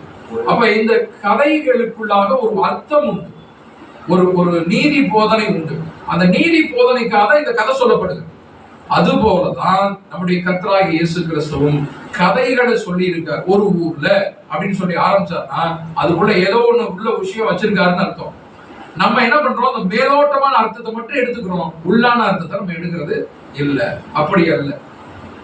ஐஸ்வர்யவான் ஏழை லாசரு மேலோட்டமான அர்த்தத்தை நம்ம எடுத்துட்டோம். எதுக்கு சொன்னாரு அப்படிங்கறத நம்ம தெரிந்து கொண்டால் நமக்கு தெளிவாக புரிந்து கொள்ளும். ஓகேங்களா? இதுதான் நம்ம உள்ளான அர்த்தம் அப்படிங்கறத நம்ம அங்க பார்க்கணும். சரி, இயேசு கிறிஸ்து வந்து ஊமைகளாக பேசுகிறார். ஏன் ஊமைகளாக பேசுறாருன்னா ராஜ்யத்தினுடைய ரகசியங்கள் அதுல இருக்குங்கிறார். வாசிக்கலாம், மத்தேயு 13வது அதிகாரம் 10-11. அப்பொழுது சீஷர்கள் அவரிடத்தில் வந்து, ஏன் அவர்களோடு ஊமைகளாக பேசுகிறீர்? சீஷர்கள் கேட்கிறாங்க, என்னப்பா எப்ப பார்த்தாலும் ஒரு கதையை சொல்லிட்டே போறீங்க அப்படின்னு சொல்லிட்டு ஏன் ஊமைகளாக பேசுகிறீர் என்றார்கள். அவர்களுக்கு அவர் பிரதியுத்தரமாக, பரலோக ராஜ்யத்தின் ரகசியங்களை அறியும்படி உங்களுக்கு அருளப்பட்டது, அவர்களுக்கோ அருளப்படவில்லை. ராஜ்யத்தினுடைய ரகசியங்களை அறிந்து கொள்ளும்படி உங்களுக்கு அருளப்பட்டிருக்கிறது, அவர்களுக்கு அருளப்படவில்லை. அதனால நான் என்ன பண்றேன், ஊமைகளாக பேசுறேன். ஏன்னா அவங்களுக்கு தெரியணும்னு அவசியம் இல்லை, கதையை மட்டும் தெரிஞ்சுக்கிட்டாலே போதும். ஆனா உங்களுக்கு அப்படி இல்லை, ராஜ்யத்தினுடைய ரகசியம் உங்களுக்கு தெரியணுங்கிறதுக்காக நான் அதனுடைய அர்த்தத்தை சொல்றேன். அவர்களுக்கு அர்த்தம் தெரியப்படுத்த வேண்டாம் அப்படிங்கிறதுனால கதையா சொல்றேன் அப்படிங்கிறார். அதே இது மார்க் 4வது அதிகாரம் 10-12 நீங்க நோட் பண்ணிக்கலாம். மார்க் 4வது அதிகாரம் 10-12 வரை ஏன் ஓமைகளாக பேசுகிறீர் அப்படின்னு சொல்லும் போது ராஜ்யத்தினுடைய ரகசியங்கள் உங்களுக்கு அது கூட இருக்குங்கிறார். அன்பானவர்களே, எல்லா ஓமைகளிலும் ராஜ்யத்தினுடைய ரகசியங்கள் அடங்கி இருக்கிறது. உதாரணமாக மத்தேயு 13வது அதிகாரத்துல 7 ஓமைகள் இருக்கு. பரலோக ராஜ்யம் நல்ல நிலத்தில் விதைத்திருக்கிற ஒரு விதைக்கு ஒப்பாக இருக்கிறது. பரலோக ராஜ்யம் மீன் வலைக்கு ஒப்பாக இருக்கிறது. பரலோக ராஜ்யம் முத்துவுக்கு ஒப்பாக இருக்கிறது. கடுகு விதைக்கு ஒப்பாக இருக்கிறது. 7 ஓமைகளை 13வது அதிகாரத்தில் சொன்னாரு. இதெல்லாம் 7 ஓமைகள். ஒரு மனுஷன் இருந்தா, விதையை தூவ போனா, அவன் வந்து விதைச்சா, கல்லுக்குள்ள விழுந்துச்சு, முள்ளுக்குள்ள விழுந்துச்சுன்னு கதை சொல்ல ஆரம்பிப்பாரு. விதையா முக்கியம், கல்லா முக்கியம் இல்ல, வேற ஒரு விஷயம் இருக்குது அதுக்குள்ள. அதுபோல மீன் வலைக்கு பரலோக ராஜ்யம் ஒப்பா இருக்கிறார். ஒரு ஸ்திரீ இருந்தானா ஒரு படி மாவு புளிச்சு போச்சா, இதுதான் பரலோக ராஜ்யம். பரலோக ராஜ்யம் என்னன்னா 3 படி புளித்த மாவு தான் பரலோக ராஜ்யம்.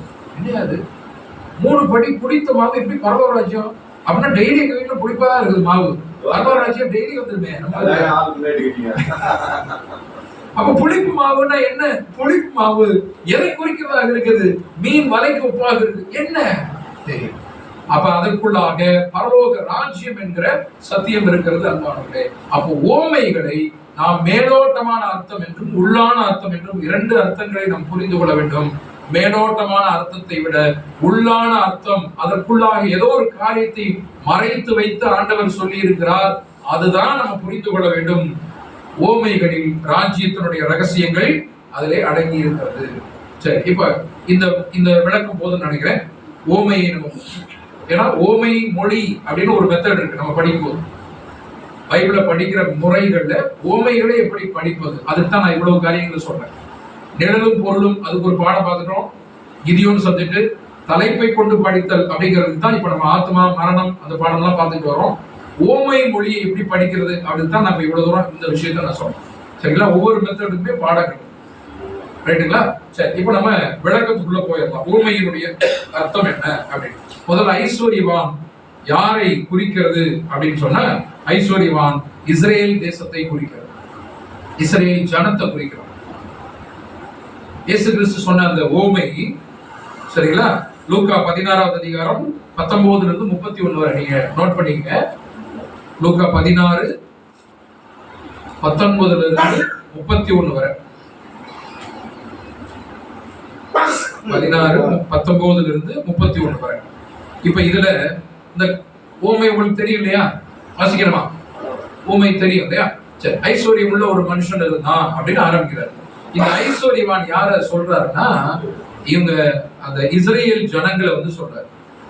அந்த ஓமை முடிச்சோடனே இவர் வந்து எங்களைத்தான் சொல்றாரு அப்படின்னு சொல்லிட்டு எல்லாரும் கோச்சிட்டு ஓடி போயிடுவாங்க. பரிசெயர் சதுசேயர் கோவப்பட்டு போயிடுவாங்க, நம்மளதான் சொல்றாரு அப்படின்னு. அவங்களுக்கு தெரியுது, நமக்கு தெரியல. ஐஸ்வர்யவான் யாரை குறிச்சு சொல்றாருன்னா இஸ்ரேல் ஜனங்களை வச்சு சொல்றாரு. எப்படி ஐஸ்வர்யான் அவங்கள குறிக்கிறதா இருக்கிறது அப்படின்னா இந்த வசனங்கள்லாம் நீங்க எழுதுங்க. யாத்திராகமம் 19வது அதிகாரம் 5, 6 அதை வாசிக்கலாம். இப்பொழுது நீங்கள் என் வாக்கை உள்ளபடி கேட்டு என் உடன்படிக்கையை கைக்கொள்வீர்களானால் சகல ஜனங்களிலே எனக்கு சொந்த சம்பத்தாய் இருப்பீர்கள். சம்பத்துனா என்ன அர்த்தம் தெரியுமா? சம்பத்துகளாய் இருப்பீர்கள். சம்பத்துனா சொத்து, ஜுவல்னு அர்த்தம், நகைகள். சம்பத்துகளை சேருங்கள் அப்படின்னா நகையை சேருங்கன்னு அர்த்தம். சம்பத்துகள், நீங்களே எனக்கு சொந்த சம்பத்துகளாக இருப்பீர்கள், நீங்களே எனக்கு சொந்த சொத்துக்களாக இருப்பீர்கள் அப்படிங்கிற. இப்ப இவர்கள் ஐஸ்வர்யம் உள்ளவர்களா இல்லையா? நீ தேவனை இவ்வளவு பெரிய தேவனை கொண்ட இவ்வளவு பெரிய ஜாதி வேற எது அப்படின்னு கேட்கிறாங்க. எவ்வளவு பெரிய ஒரு ஆசீர்வாதத்தை பெற்றவர்களாக ஐஸ்வர்யவான்களாக அவர்கள் இருந்தாங்க அப்படிங்கிறது. அடுத்த உபாகமம் 7:6 அடுத்தச்சா உபாகமம் 7:6 நீ உன் தேவனாகிய கர்த்தருக்கு பரிசுத்த ஜனமும் பூச்சக்கரத்தில் உள்ள எல்லா ஜனங்களிலும் தேவனாகிய கர்த்தர் உன்னை தமக்கு சொந்தமாய் இருக்கும்படி தெரிந்து கொண்டார். சொந்தமாக இருக்கும்படி தெரிந்து கொண்டார். பூச்சக்கரத்துல அவ்வளவு பேர் இருந்தாங்களா, தேவன் இவர்களை மாத்திரம் அவர் தெரிந்து கொண்டார். இதெல்லாம் நீங்க வசனத்தை வாசித்து பாத்தீங்கன்னா உங்களுக்கு ரோமர்ல, சங்கீதத்துல, உபாகமம்ல அப்ப தேவன் சொல்றாரு இஸ்ரவேலர்கள் ஐஸ்வர்யவான்களாக இருந்தார்கள் தேவனுடைய பார்வையில. அவர்களுடைய வாழ்க்கை பாத்தீங்கன்னா வனாந்தரத்துல நீங்க எடுத்துக்கங்க, வனாந்தர வாழ்க்கையில எவ்வளவு அற்புதங்கள் அதிசயங்களை செஞ்சு நடத்தினார். அவர்கள் 40 வருஷமா அவருடைய பாதரட்ச தேயவே இல்லை, வஸ்திரங்கள் அழுக்காகவில்லை, அவங்களுக்கு சாப்பாடு என்ன மாதிரி சாப்பாடு, தூதர்கள் உண்டும் உணவு, சாப்பாடு, காடை வேணும்னா காடை, தண்ணி வேணும்னா தண்ணி, எவ்வளவு வசதிகள் வாய்ப்புகள், அவ்வளவு செஞ்சு பாலும் தேனும் ஓடக்கூடிய ஒரு தேசத்தை தேவன் கொடுக்கிறார். உலகத்துல வேற எந்த ஜாதி ஜனத்துக்கும் கொடுக்கல. அப்படி என்றால் உலக ஜனங்களில் ஐஸ்வர்யவான்களாக இருந்தவர்கள் இஸ்ரேலர்கள். சோ இயேசு கிறிஸ்து ஐஸ்வர்யவான் ஒருவன் இருந்தானா இஸ்ரேல் ஜனத்தை அவர் மைண்ட்ல வச்சுட்டு சொல்றாரு. இப்ப லாசரு யாருக்கு அடையாளம்? புறஜாதிக்கு அடையாளம். வசனம் எழுதிக்கலாம், லாசரு புறஜாதிக்கு அடையாளமாக இருக்கிறார் அப்படின்னு பார்க்க. எபேசியர் 2வது அதிகாரம் 11-12 காணியாட்சிக்கு புறம்பே இருந்த ஜனம் நாம, கரெக்டா? எபேசியர்ல இல்லையா? 1 கொரிந்தியர் 6:9-11 இப்படி நீங்கள் இருந்தீர்களே அப்படின்னு இருக்கும். ஒரு காலத்துல இப்படி எல்லாம் இருந்தீங்க, அதனாலதான் உடம்பு முழுக்க புண்ணு, பருக்கள், வேசித்தனம், விபச்சாரம், விக்கிரக ஆராதனை இதெல்லாம் ஒரு காலத்துல இருந்துச்சா இல்லையா? இயேசு கிறிஸ்துவை ஏற்றுக்கொள்வதற்கு முன்னாடி தேவனை அறியாதவர்களாக விக்கிரக ஆராதனை இதெல்லாம் இருந்தோம். அதனாலதான் பாத்தீங்கன்னா வெளியில வாசப்படியில கிடக்கும். வாசப்படியில இருந்தது என்ன, எதற்கு அடையாளம்னா காணியாட்சிக்கு புறம்பே இருந்தோம். கரெக்டா? காணியாட்சிக்கு புறம்பே இருந்தோம், வெளிப்பிரகாரத்துல வாசப்படிக்கு வெளியில கிடந்தோம், நம்ம எல்லாம் புறஜாதிகளாக இருந்தோம். அதான் சொல்றாரு ஆண்டவர். ஒரு ஊமை சொல்றாரு, ஒரு எஜமான் ஒருத்தர் இருந்தாரு, அவர் தன்னுடைய மகனுக்கு கல்யாணம் நடத்துறாரு. அப்ப எல்லாரையும் கூப்பிடுறாரு, ஒருத்தர் வரல. அதனால அவர் என்ன பண்றாரு, கோவப்பட்டு ஊருக்கு வெளியிருக்கு கூட அத்தனை பேரையும் கூட்டிட்டு வாங்கப்பான்னு சொல்றாரு. ஊருக்கு வெளியில் இருக்க அத்தனை பேரும் வர்றாங்க, வந்து சாப்பிட்டு திருப்தி அடைஞ்சு அவங்க போறாங்க. அப்ப அழைக்கப்பட்டவர்கள் அநேகர், ஆனால் தெரிந்து கொள்ளப்பட்டவர்களோ சிலர்னு சொல்லி முடிக்கிறார் ஆண்டவர். அழைக்கப்பட்டவர்கள் யாரும் வரல, ஊருக்குள்ள இருக்கிறவங்க யாரும் வரல. அதனால ஊருக்கு வெளியில புறம்பே இருக்கிறாங்க, அவங்க எல்லாம் கூட்டிட்டு வாங்குறாரு. எல்லாரும் வர்றாங்க, சாப்பிடுறாங்க. இப்படித்தான் இப்படித்தான் ராஜ்யத்திலும் பந்தியில் இருப்பார்கள் என்று சொல்லி முடிக்கிறார். அப்ப இஸ்ரேலர்கள் தெரிந்தெடுக்கப்பட்ட ஜனம் தான், ஐஸ்வர்யம் உள்ள நபர்களாக இருந்தார்கள். ஆனால் அவர்கள் தங்களுக்கான வாய்ப்பை இழந்ததுனால இப்ப யாருக்கு இந்த வாய்ப்பு போகுது? புறஜாதிகளுக்கு வாய்ப்பு போகுது. வீட்டுக்கு வெளியே, ஊருக்கு வெளியே, காணியாட்சிக்கு வெளியே விக்கிரக ஆராதனை செஞ்சுக்கிட்டு கடவுளுக்கு நமக்கு சம்பந்தம் இல்லாம ஒரு வாழ்க்கையை வாழ்ந்து கொண்டிருந்த இந்த ஜனங்களை நீ கூப்பிடு அப்படின்னு சொல்லிட்டு இவங்களை வச்சு நான் ட்ரைனிங் பண்ணி உன்னுடைய வேலையை அவங்கள வச்சு நான் செய்ய வைக்கிறேன்னு சொல்லிட்டு தேவன் அழைத்து செல்கிறார். இதுதான் லாசரு புறஜாதிக்கு அடையாளமாக இருக்கிறதாக நம்ம பார்க்கிறோம். அவன் உடம்புல இருக்கிற புண்கள் எல்லாம் பயம், பாவம், விக்கிரக ஆராதனை, வேசித்தனம், எல்லா காரியங்களும் நமக்கு இருந்துச்சு. அதான் நம்ம 1 கொரிந்தியர்ல வாசித்தோம் இல்லைங்களா, அந்த வசனங்களை நீங்க எழுதிக்கணும். சரி, இப்ப அங்க இருந்து இப்ப மேஜையில அவர் சாப்பிட்டுக்கிட்டு இருக்காராம் ஐஸ்வர்யவான். சாப்பிட்டு இருக்கும்போது என்ன வந்து விழுகுது? துணிக்கை வந்து விழுகுது. துணிக்கைகள் அப்படின்னா என்ன அர்த்தம்னா பீஸ். சாப்பிடும் போது அந்த வெடிச்சு செதறுது இல்லையா, சோ அந்த மாதிரி சின்ன சின்ன பீஸ், அதுதான் துணிக்கை. இப்போ ஒவ்வொன்றும் ஒவ்வொரு துணிக்கை, சின்ன சின்னதா வருது இல்லையா, ஒவ்வொரு பீஸ், இதுதான் துணிக்கைன்னு அர்த்தம். சின்னது சாப்பிடும் போது கீழே செல்லும் இல்லையா, இதுதான் துணிக்கை. அந்த துணிக்கையினால் தன் பசியை ஆற்ற லாசரு ஆவலாய் இருந்தார். சரிங்களா? அப்படின்னா என்ன அர்த்தம்? இஸ்ரேலர்களுடைய ஆசீர்வாதங்களை பார்த்து எங்களையும் தேவனே ஆசீர்வதிங்க அப்படின்னு சொல்லிட்டு எங்களுக்கும் கொஞ்சமாவது இறக்கம் காட்டுங்க அப்படின்னு சொல்லிட்டு நம்ம ஜெபம் பண்ண ஆரம்பிக்கிறோம் இல்லையா, கேட்டாங்க இல்லையா, அதுதான் இது. அப்ப அவன் சம்பரமாய் சாப்பிடுறான், நல்ல சாப்பாடு. அந்த சாப்பாட்டுல இருந்து கீழே விடக்கூடிய துணிக்கையில இருந்து பசியாறலாம் அப்படின்னு அவளோடு காத்துக்கிட்டு இருக்கான். இது எதற்கு அடையாளம்? புறஜாதிகள் இஸ்ரேலர்களுக்கு கொடுக்கப்பட்ட ஆசீர்வாதங்களை பார்த்து எங்களுக்கும் இந்த ஆசீர்வாதம் வரணும், உங்களுடைய தேவன் தான் உண்மையான தேவன். ஆபிரகாம்கிட்ட போய் எகிப்தியர்கள் போய் சரணடைவாங்க இல்லையா, நீங்க தான் அப்படின்னு சொல்லிட்டு கானானிய ஸ்திரீ ஆண்டவர்கிட்ட போய் கேட்பாங்க, என்னுடைய மகளை குணமாக்குங்க அப்படின்னு சொல்லும்போது பிள்ளைகளுடைய அப்பத்தை எடுத்து நாய்க்கு போடுறது தப்புப்பா அப்படிங்கிறார். பரவாயில்ல, மேஜையிலிருந்து விழக்கூடிய துணிக்கைகளை நாயே சாப்பிடுமே, என்ன மாதிரி விசுவாசம் அப்படின்னு பார்த்து பாராட்டுறாரு. இதுதான் மேஜையிலிருந்து விழக்கூடிய துணிக்கைகள். கானானிய ஸ்திரீ புறஜாதிக்கு அடையாளம். கானானிய ஸ்திரீ புறஜாதிக்கு அடையாளம். நான் இஸ்ரேலர்களுக்கு தான் வந்தேன். சரியா? இந்த இடத்துல நாய்கள்னா பெட்டடிமன் அர்த்தம். நம்ம நாயின்னு திட்டடைய ஆண்டவர் அப்படின்னு வீட்டுக்குள்ள பெட்டடிமன் வீட்டுல வச்சுப்போம் இல்லைங்களா, செல்ல நாய்க்குட்டி. அப்ப பிள்ளைகளுடைய சாப்பாடை போய் நாய்க்கு கொடுக்கலாமா? நாய்க்குன்னு விலையுள்ள பொருட்கள் இருக்கு, அதை வாங்கி கொடுப்பேன். இப்ப பிள்ளைகளுக்கு கொடுக்குற சாப்பாடு கொடுக்குற நேரம்ப்பா ஆண்டவர் சொல்றாரு. அப்பதான் சொல்றேன், பிள்ளைகளுக்கு சாப்பிட்டது போக மிச்சம் மீதி இருந்தா நான் எடுத்துக்கிறேன் ஆண்டவரே, அந்த அம்மா சொல்றதுதான் விசுவாசத்தை பாரு. அப்ப அவள் புறஜாதிகளுக்கு அடையாளம். இப்படிதான் மேஜையிலிருந்து விழக்கூடிய துணிக்கைகள். இஸ்ரேலர்களுக்கு கொடுக்கப்பட்ட ஆசீர்வாதங்கள்ல கொஞ்சமாவது நமக்கு கிடைக்குமா, இப்படி எதிர்பார்த்துக்கிட்டு இருந்தவர் தான் லாசரு அப்படின்னு சொல்லிட்டு நம்ம பார்க்கிறோம். அந்த கானானிய ஸ்திரீ குறித்து மத்தேயு 15ஆம் அதிகாரத்துல இருக்குது. இந்த வசனம் நீங்க எழுதிக்கலாம், 26, 27. மேஜையிலிருந்து விழக்கூடிய துணிக்கைகள். கானானிய ஸ்திரீ. ஓகே, இப்ப ஆபிரகாம் மடி. இப்ப 2 பேரும் இறந்து போறாங்க.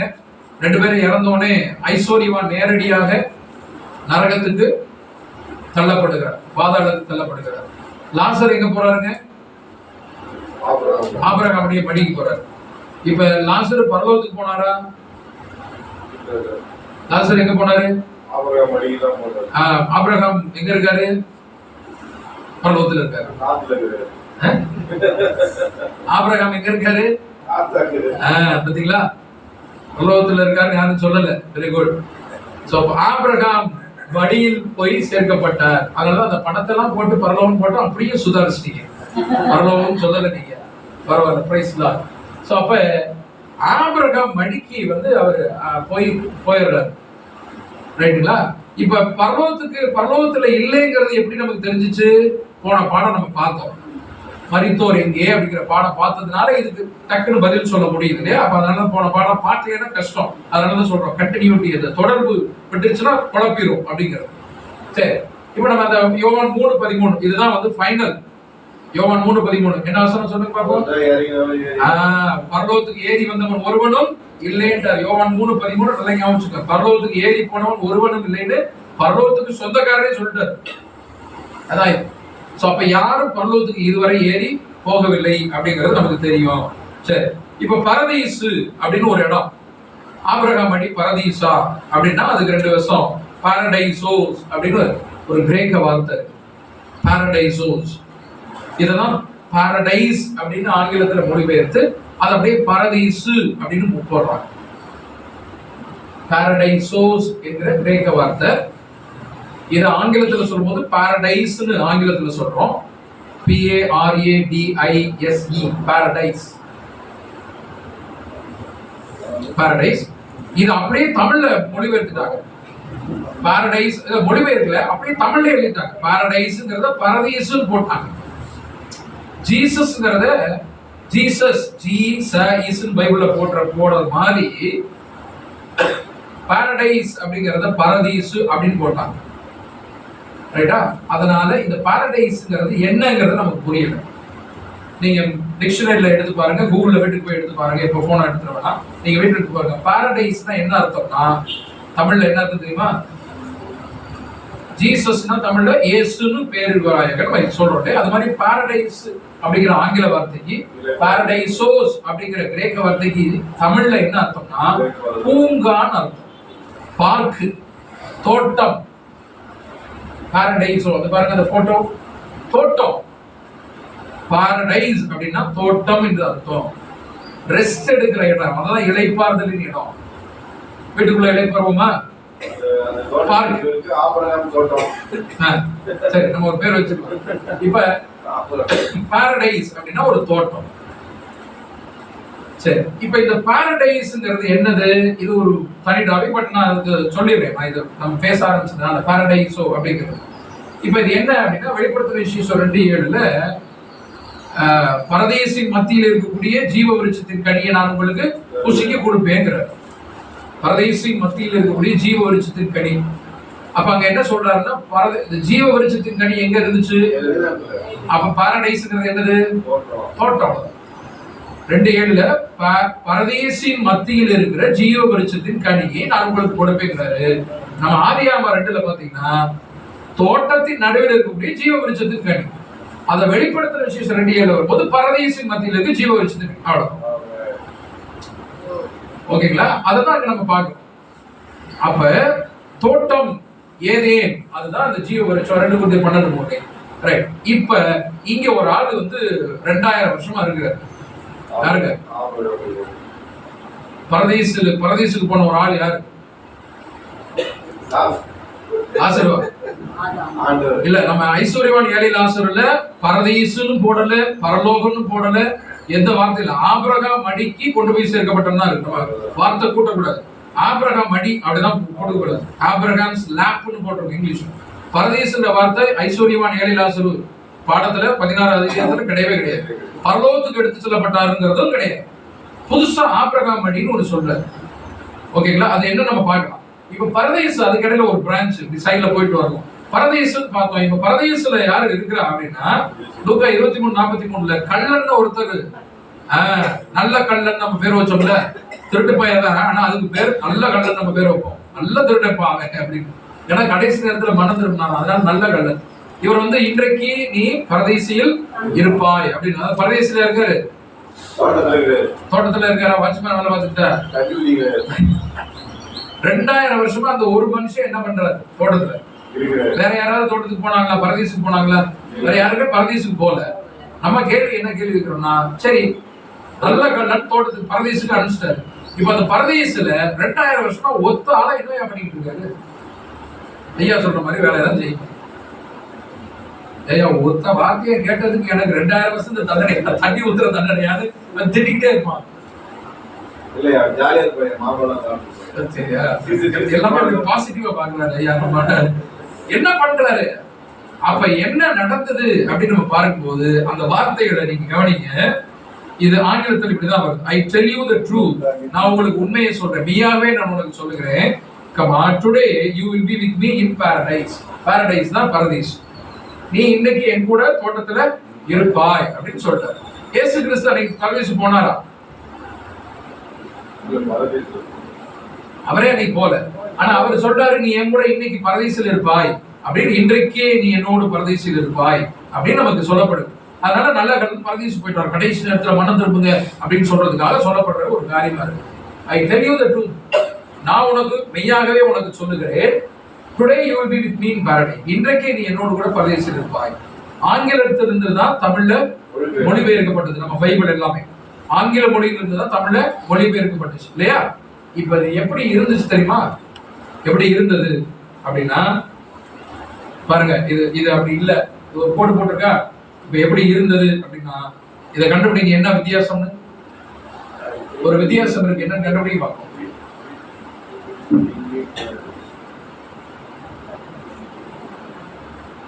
சீக்கிரம் கண்டுபிடிச்சு உங்களுக்கு 1000 பொற்காசுக்கு பரிசு.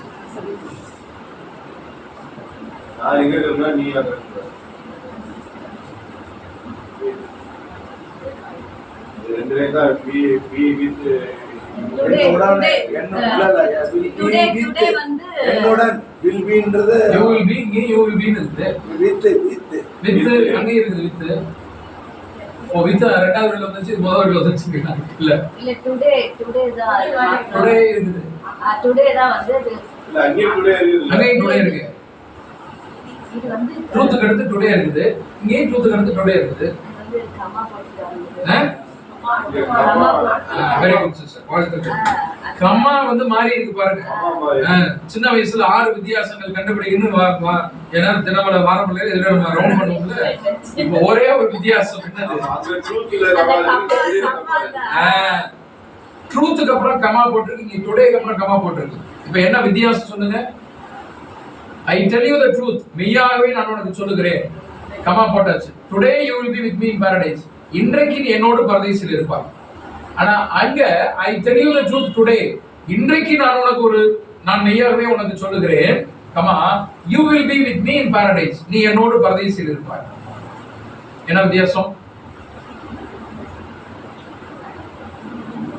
இன்றைக்கு நான் உனக்கு சொல்லுகிறேன், நீ என்னோடு பரதேசில் இருப்பாய். நான் உனக்கு சொல்லுகிறேன், இன்றைக்கு நீ என்னோடு பரதேசில் இருப்பாய். என்ன வித்தியாசம்? வித்தியாசம் தெரியுதா? வித்தியாசம் ஒண்ணும் புரியல. மெய்யாகவே நான் உனக்கு சொல்லுகிறேன், இன்றைக்கு நீ என்னோடு பரதேசில் இருப்பாய். இதான் பைபிள். மெய்யாகவே நான் உனக்கு சொல்லுகிறேன், இன்றைக்கு நீ என்னோடு பரதேசில் இருப்பாய். இந்த இன்றைக்குங்கிறதுக்கு அப்புறம் கமா, இன்றைக்குங்கிறதுக்கு முன்னாடி கமா.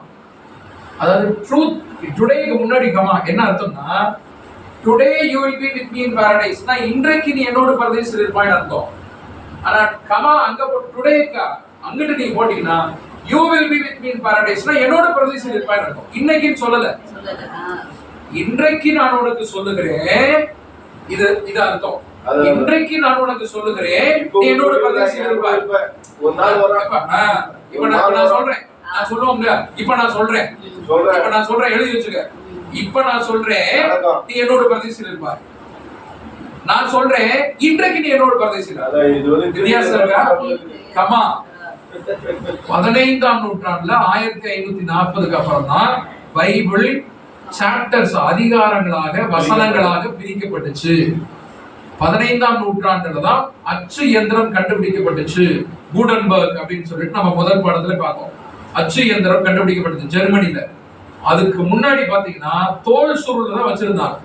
மொத்தமா வரிசையா 10 வசனங்கள், 20 வசனங்கள், 50 வசனங்கள், 3 அதிகாரம், 5 அதிகாரம் இப்படிதான் இருக்கும். இங்க ஆரம்பிச்சாலும் இப்படியே போயிட்டே இருக்கும். கமா, ஃபுல் ஸ்டாப், சாப்டர், அதிகாரங்கள், வசனங்கள் புத்தகங்களாக பிரிக்கப்பட்டதான் அச்சு இயந்திரம் கண்டுபிடிக்கப்பட்டதுக்கு பின்னால் ஒரு 500 வருஷத்துக்கு பின்னால் தான் இந்த அச்சு இயந்திரம் கண்டுபிடிக்கப்பட்டுச்சு. அப்பதான் இதெல்லாம் வந்தது. அப்ப அங்க ஆண்டவர் என்ன சொன்னாரு அப்படின்னா, நீங்க ஹீப்ரூல பாத்தீங்கன்னா கரெக்டா இருக்கும். ஒரிஜினல்ல பாத்தீங்கன்னா I tell you the truth today, இப்ப நான் உனக்கு சொல்றேன்ப்பா அப்படி. ஏன்னா என்ன கேள்வி கேட்டாரு? என்னை பரதேசுக்கு கூட்டிட்டு போங்க நான் கேட்டாரு. கல்லன் என்ன கேட்டாரு? உடைய ராஜ்யத்தில் வரும் பொழுது என்னை நினைவு கூறும். எப்ப ராஜ்யத்துல வருவார் ஆண்டவர்? 2ஆம் வருகையில தான் வருவாரு.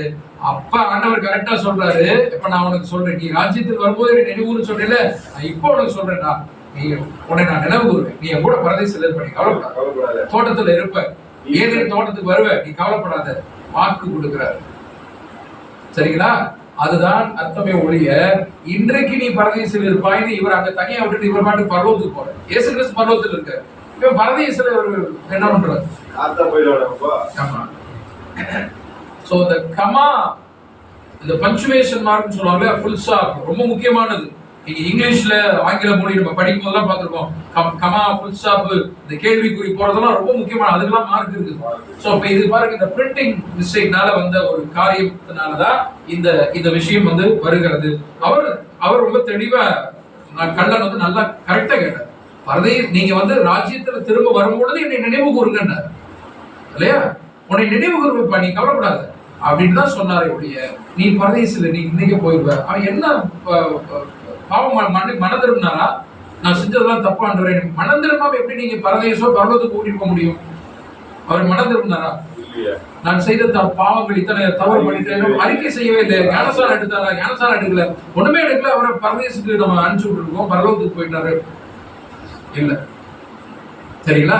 சோ இதுதான் நம்ம இது ஓரளவு புரியுதா உங்களுக்கு? நம்ம இன்றைக்கு நான் உனக்கு சொல்லுகிறேன். ஆமா, இதுதான் அந்த கமாவை போட்டு நீங்க எழுதிக்கங்க, அது ரொம்ப முக்கியமானது. இன்றைக்கு தமிழ்ல இன்றைக்கு நான் உனக்கு சொல்லுகிறேன், நீ என்னோட பரதேசில் இருப்பாய், என்னோடு பரதேசில் இருப்பாய். சரிங்களா? நான் உனக்கு சொல்லுகிறேன், இன்றைக்கு நீ என்னோட பரதேசில் இருப்பாய். இல்ல, இன்றைக்கு நான் உனக்கு சொல்றேன், இப்ப நான் சொல்றேன்ப்பா அப்படின்னு. அந்த நேரத்துல ஆண்டவர் அடி வழியில அப்பெல்லாம் அச்சு தமிழ் எல்லாம் சொல்லிட்டு இருப்பாங்கல்ல, இப்ப நான் சொல்றேன்ப்பா அப்படின்னு தான் சொல்லுவார். இப்ப நான் உனக்கு சொல்றேன் அப்படின்னு. ஓகே, சரி. இப்ப பரதேசு அப்படின்னு பார்த்தோம். இப்ப பரலோகமும் போல யாரும், நரகத்துக்கும் போல யாருமே, பரதேசும் போல. இப்ப ஆபிரகாம் மடிங்கிறது என்னது?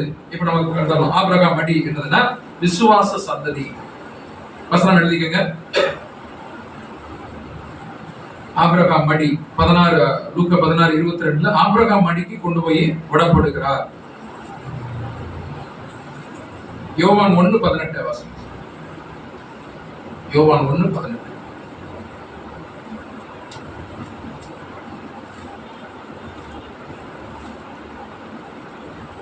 தேவனை ஒருவனும் ஒரு காலம் கண்டதில்லை, தேவனை ஒருவனும் ஒரு காலம் கண்டதில்லை, பிதாவின் மடியில் இருக்கிற குமாரனே, பிதாவின் மடியில் இருக்கிற குமாரன். அப்ப பிதாவின் மடியில் இருந்தனா என்ன அர்த்தம்னா பிதாவினுடைய குமாரன், பிதாவுடைய பிள்ளைன்னு அர்த்தம். இப்ப அது போல ஆபிரகாமின் மடியில் லாசர் இருக்காருன்னா ஆபிரகாமுடைய பிள்ளை லாசர் என்று அர்த்தம். கரெக்டா? யோவான் 1:18 தேவனை ஒருவனும் ஒரு காலம் கண்டதில்லை, பிதாவின் மடியில் இருக்கிற குமாரனை வெளிப்படுத்துகிறார். பிதாவின் மடியில யார் உட்கார முடியும்? பிள்ளைதான் உட்கார முடியும். நம்ம மடியில யார் உட்கார முடியும்? நம்ம பிள்ளைதான் உட்கார முடியும், சந்ததி தான் உட்கார முடியும். அப்ப ஆபிரகாம் மடியில லாசர் உட்கார்ந்தாருன்னா ஆபிரகாமுக்கு லாசருக்கு என்ன உறவு? அப்பா பிள்ளை என்கிற உறவு வந்துடும். அப்ப அததான் நம்ம கலாத்தியல வாசிக்கிற 3வது அதிகாரம் 7ல விசுவாச சந்ததியார் எவர்களோ அவர்கள் எல்லாரும் ஆபிரகாமின் சந்ததி புத்திரராய் இருக்கிறார்கள். நம்ம நம்ம நம்ம இயேசு கிறிஸ்துவை எப்படி தெரிந்து கொண்டோம்? விசுவாசத்தினால அறிந்து கொண்டோம். காணாமல் விசுவசித்தோம். ஆனால் ஐஸ்வர்யவானுக்கு அப்படி கிடையாது. கண்டு விசுவசிக்கல. நாம் விசுவாசித்தோம். நம்முடைய விசுவாசம் எப்படின்னா காணாமல் விசுவாசம். புறஜாதிகள் இயேசு கிறிஸ்துவை யாரும் பார்த்தோமா? பரலோகம், ஏதாவது சத்தியம், எதுவுமே தெரியாது. நம்ம விசுவாசிக்கிறோம். அதனாலதான் காணாமல் விசுவசிக்கிற இவர்கள் பாக்கியவான்கள். கண்டு விசுவசிப்பவர்களோட காணாமல் விசுவசி. அப்ப புறஜாதிகள், லாசரு என்கிற புறஜாதி ஆபிரகாம் மடியாகிய விசுவாசத்தின் மூலமாக நம்ம தேவனிடம் கொண்டு போய் சேர்க்கப்படுகிறோம். அதற்கு அடையாளம் தான் இந்த வசனங்களை எழுதிட்டீங்களா? நேரம் இல்லை, நான் அதனால வசனத்தை வாசிக்கிறோம். அப்ப ஆபிரகாமின் சந்ததி நாம் தான். விசுவாச சந்ததி, விசுவாச மார்க்கத்தார்கள் எவர்களோ அவர்கள் ஆபிரகாமின் சந்ததியா இருக்கிறார். விசுவாச மார்க்கத்தார் யாரு? நாம் தான் விசுவாச மார்க்கத்தார். கர்த்தர் இயேசுவை கர்த்தர் என்று சொல்லுகிற எல்லோருமே விசுவாச மார்க்கத்தார். இன்னைக்கு இஸ்ரேலர்கள் விசுவாச மார்க்கத்தாரா? இல்ல. இயேசுவை கர்த்தர் என்று அவங்க அறிக்கை செய்யல. நாம் இயேசுவை கர்த்தர் என்று அறிக்கை செய்யறதுனால விசுவாசம். அப்ப விசுவாச மார்க்கம் என்பதனாலே இந்த புறஜாதிகள் ஆபிரகாம் மடிக்கு போய் சேர்றாங்க அப்படிங்கறத பார்க்கலாம். சரிங்களா? ஆமா. இப்ப புறஜாதியர் தேவன்கிட்ட போறாங்க. இப்படிதான் போறாங்க இல்லையா? விசுவாசத்தின் மூலமாக போறாங்க. இப்ப யாரு கொண்டு போய் வைக்கிறது? இங்க ஐஸ்வர்யவான் மரிக்கிறாரு, நரகத்துல போய் போட்டுறாங்க இல்லையா? ஆனா ஏழை லாசர் மரிச்சோன்னு அவர் நேரடியா அங்க ஆபிரகாம் மடிக்கு போகல. ஆபிரகாம் மடிக்கு போனாரா? யார் கொண்டு போனது? 16வது அதிகாரம் 22வது வசனம். பின்பு அந்த தரித்திரன் மரித்து தேவ தூதரால் ஆபிரகாமுடைய மடியிலே கொண்டு போய் விடப்பட்டான். ஆபிரகாம் மடிக்கு கொண்டு போனது யாருன்னா தேவ தூதர். ஆனால் ஐஸ்வர்யவானும் மரித்து அடக்கம் பண்ணப்பட்டான். அவ்வளவுதான். அவரை கொண்டு போறதுக்கு யாரும் இல்ல. ஆனா லாசருவ தரித்திரனை தேவ தூதர் ஆபிரகாம் மடிக்கு எடுத்துட்டு போறான். இப்ப தேவ தூதர் யாருங்க? தேவ ஊழியர்கள் தான் தேவ தூதர். நம்ம எப்படி ஆண்டவரை அறிந்து கொண்டோம்? நம்ம எப்படி இயேசு கிறிஸ்துவை ஏற்றுக்கொண்டோம்? நம்ம எப்படி இந்த சத்தியத்தை ஏற்றுக்கொண்டோம்? நம்ம எப்படி இந்த பேசிக் கிளாஸஸ் ஏற்றுக்கொண்டோம்? தேவ தூதர்கள், தேவ வார்த்தையை கொண்டு வருகிறவர்கள் தேவ தூதர்கள். உங்களுக்கு சபையில காலையில கொண்டு வர்றாங்க, தேவ தூதை கொண்டு வர்றாங்க, அவங்கதான் தேவ தூதர்கள். அப்ப லாசருவை தேவ தூதர் ஆபிரகாம் அடிக்கு கொண்டு போறாரு. விசுவாச மார்க்கத்தாராக என்னையும் உங்களையும் யாரோ ஒரு தேவ தூதர், தேவ தூதர்னா பூமியில் இருக்கக்கூடிய யாரோ ஒரு சகோதரன் சகோதரி நம்மை அவர்கள் விசுவாச மார்க்கத்தாராக நம்மை அவர்கள் ஆக்கி இருக்கிறார். கரெக்டுங்களா? யாரோ ஒருவர் மூலமாக, தேவ தூதர் மூலமாக நம்ம, இது புரியுதுங்களா உங்களுக்கு? சரிங்களா? தேவ தூதர்ங்கிறது இங்க. சரி, இப்ப பாதாளம் எதை குறிக்கிறது, அக்கினி எதை குறிக்கிறது அப்படின்னா சோதனைகள். வசனம் எழுதிக்கலாம் நீங்க. பாதாளமும் அக்கினி. பாதத்துக்கு கீழே இருக்கக்கூடிய ஆழமான இடம் பாதாளம். பாதாளத்துல கொண்டு போய் இருக்கிறார். இந்த அக்கினி எதற்கு அடையாளம்னா சோதனைகளுக்கு அடையாளம். இப்ப ஐஸ்வர்யவான் யாருன்னு பார்த்தோம். ஐஸ்வர்யவான் யாரு குறிக்குது? இஸ்ரேலுக்கு. இஸ்ரேலுக்கான சோதனை என்னது? அக்கினி தான் சோதனை. என்ன மாதிரி அடி வாங்கினாங்க தெரியுமா இஸ்ரேலர்கள்? நம்ம அந்த பாடத்தை பார்க்க போறோம். இஸ்ரேலருடைய நிலைமை என்ன நடந்தது அப்படின்னு சொல்லி. ஹிட்லரால் 60 லட்சம் யூதர்கள் கொலை செய்யப்பட்டார்கள். 60 லட்சம் யூதர்கள் கொலை செய்யப்பட்டார். ஏன்னா இவருடைய இரத்தப்பழி எங்கள் மேலும் எங்கள் பிள்ளைகள் மேலும் விழட்டும் என்று சொல்லி அவங்களே வாக்கு கொடுத்துட்டாங்க. அதனால அடி மேல் அடி, சிதறண்டு போனார்கள். ஒரு தேசமே இல்லாம போயிடுச்சு அவர்கள்.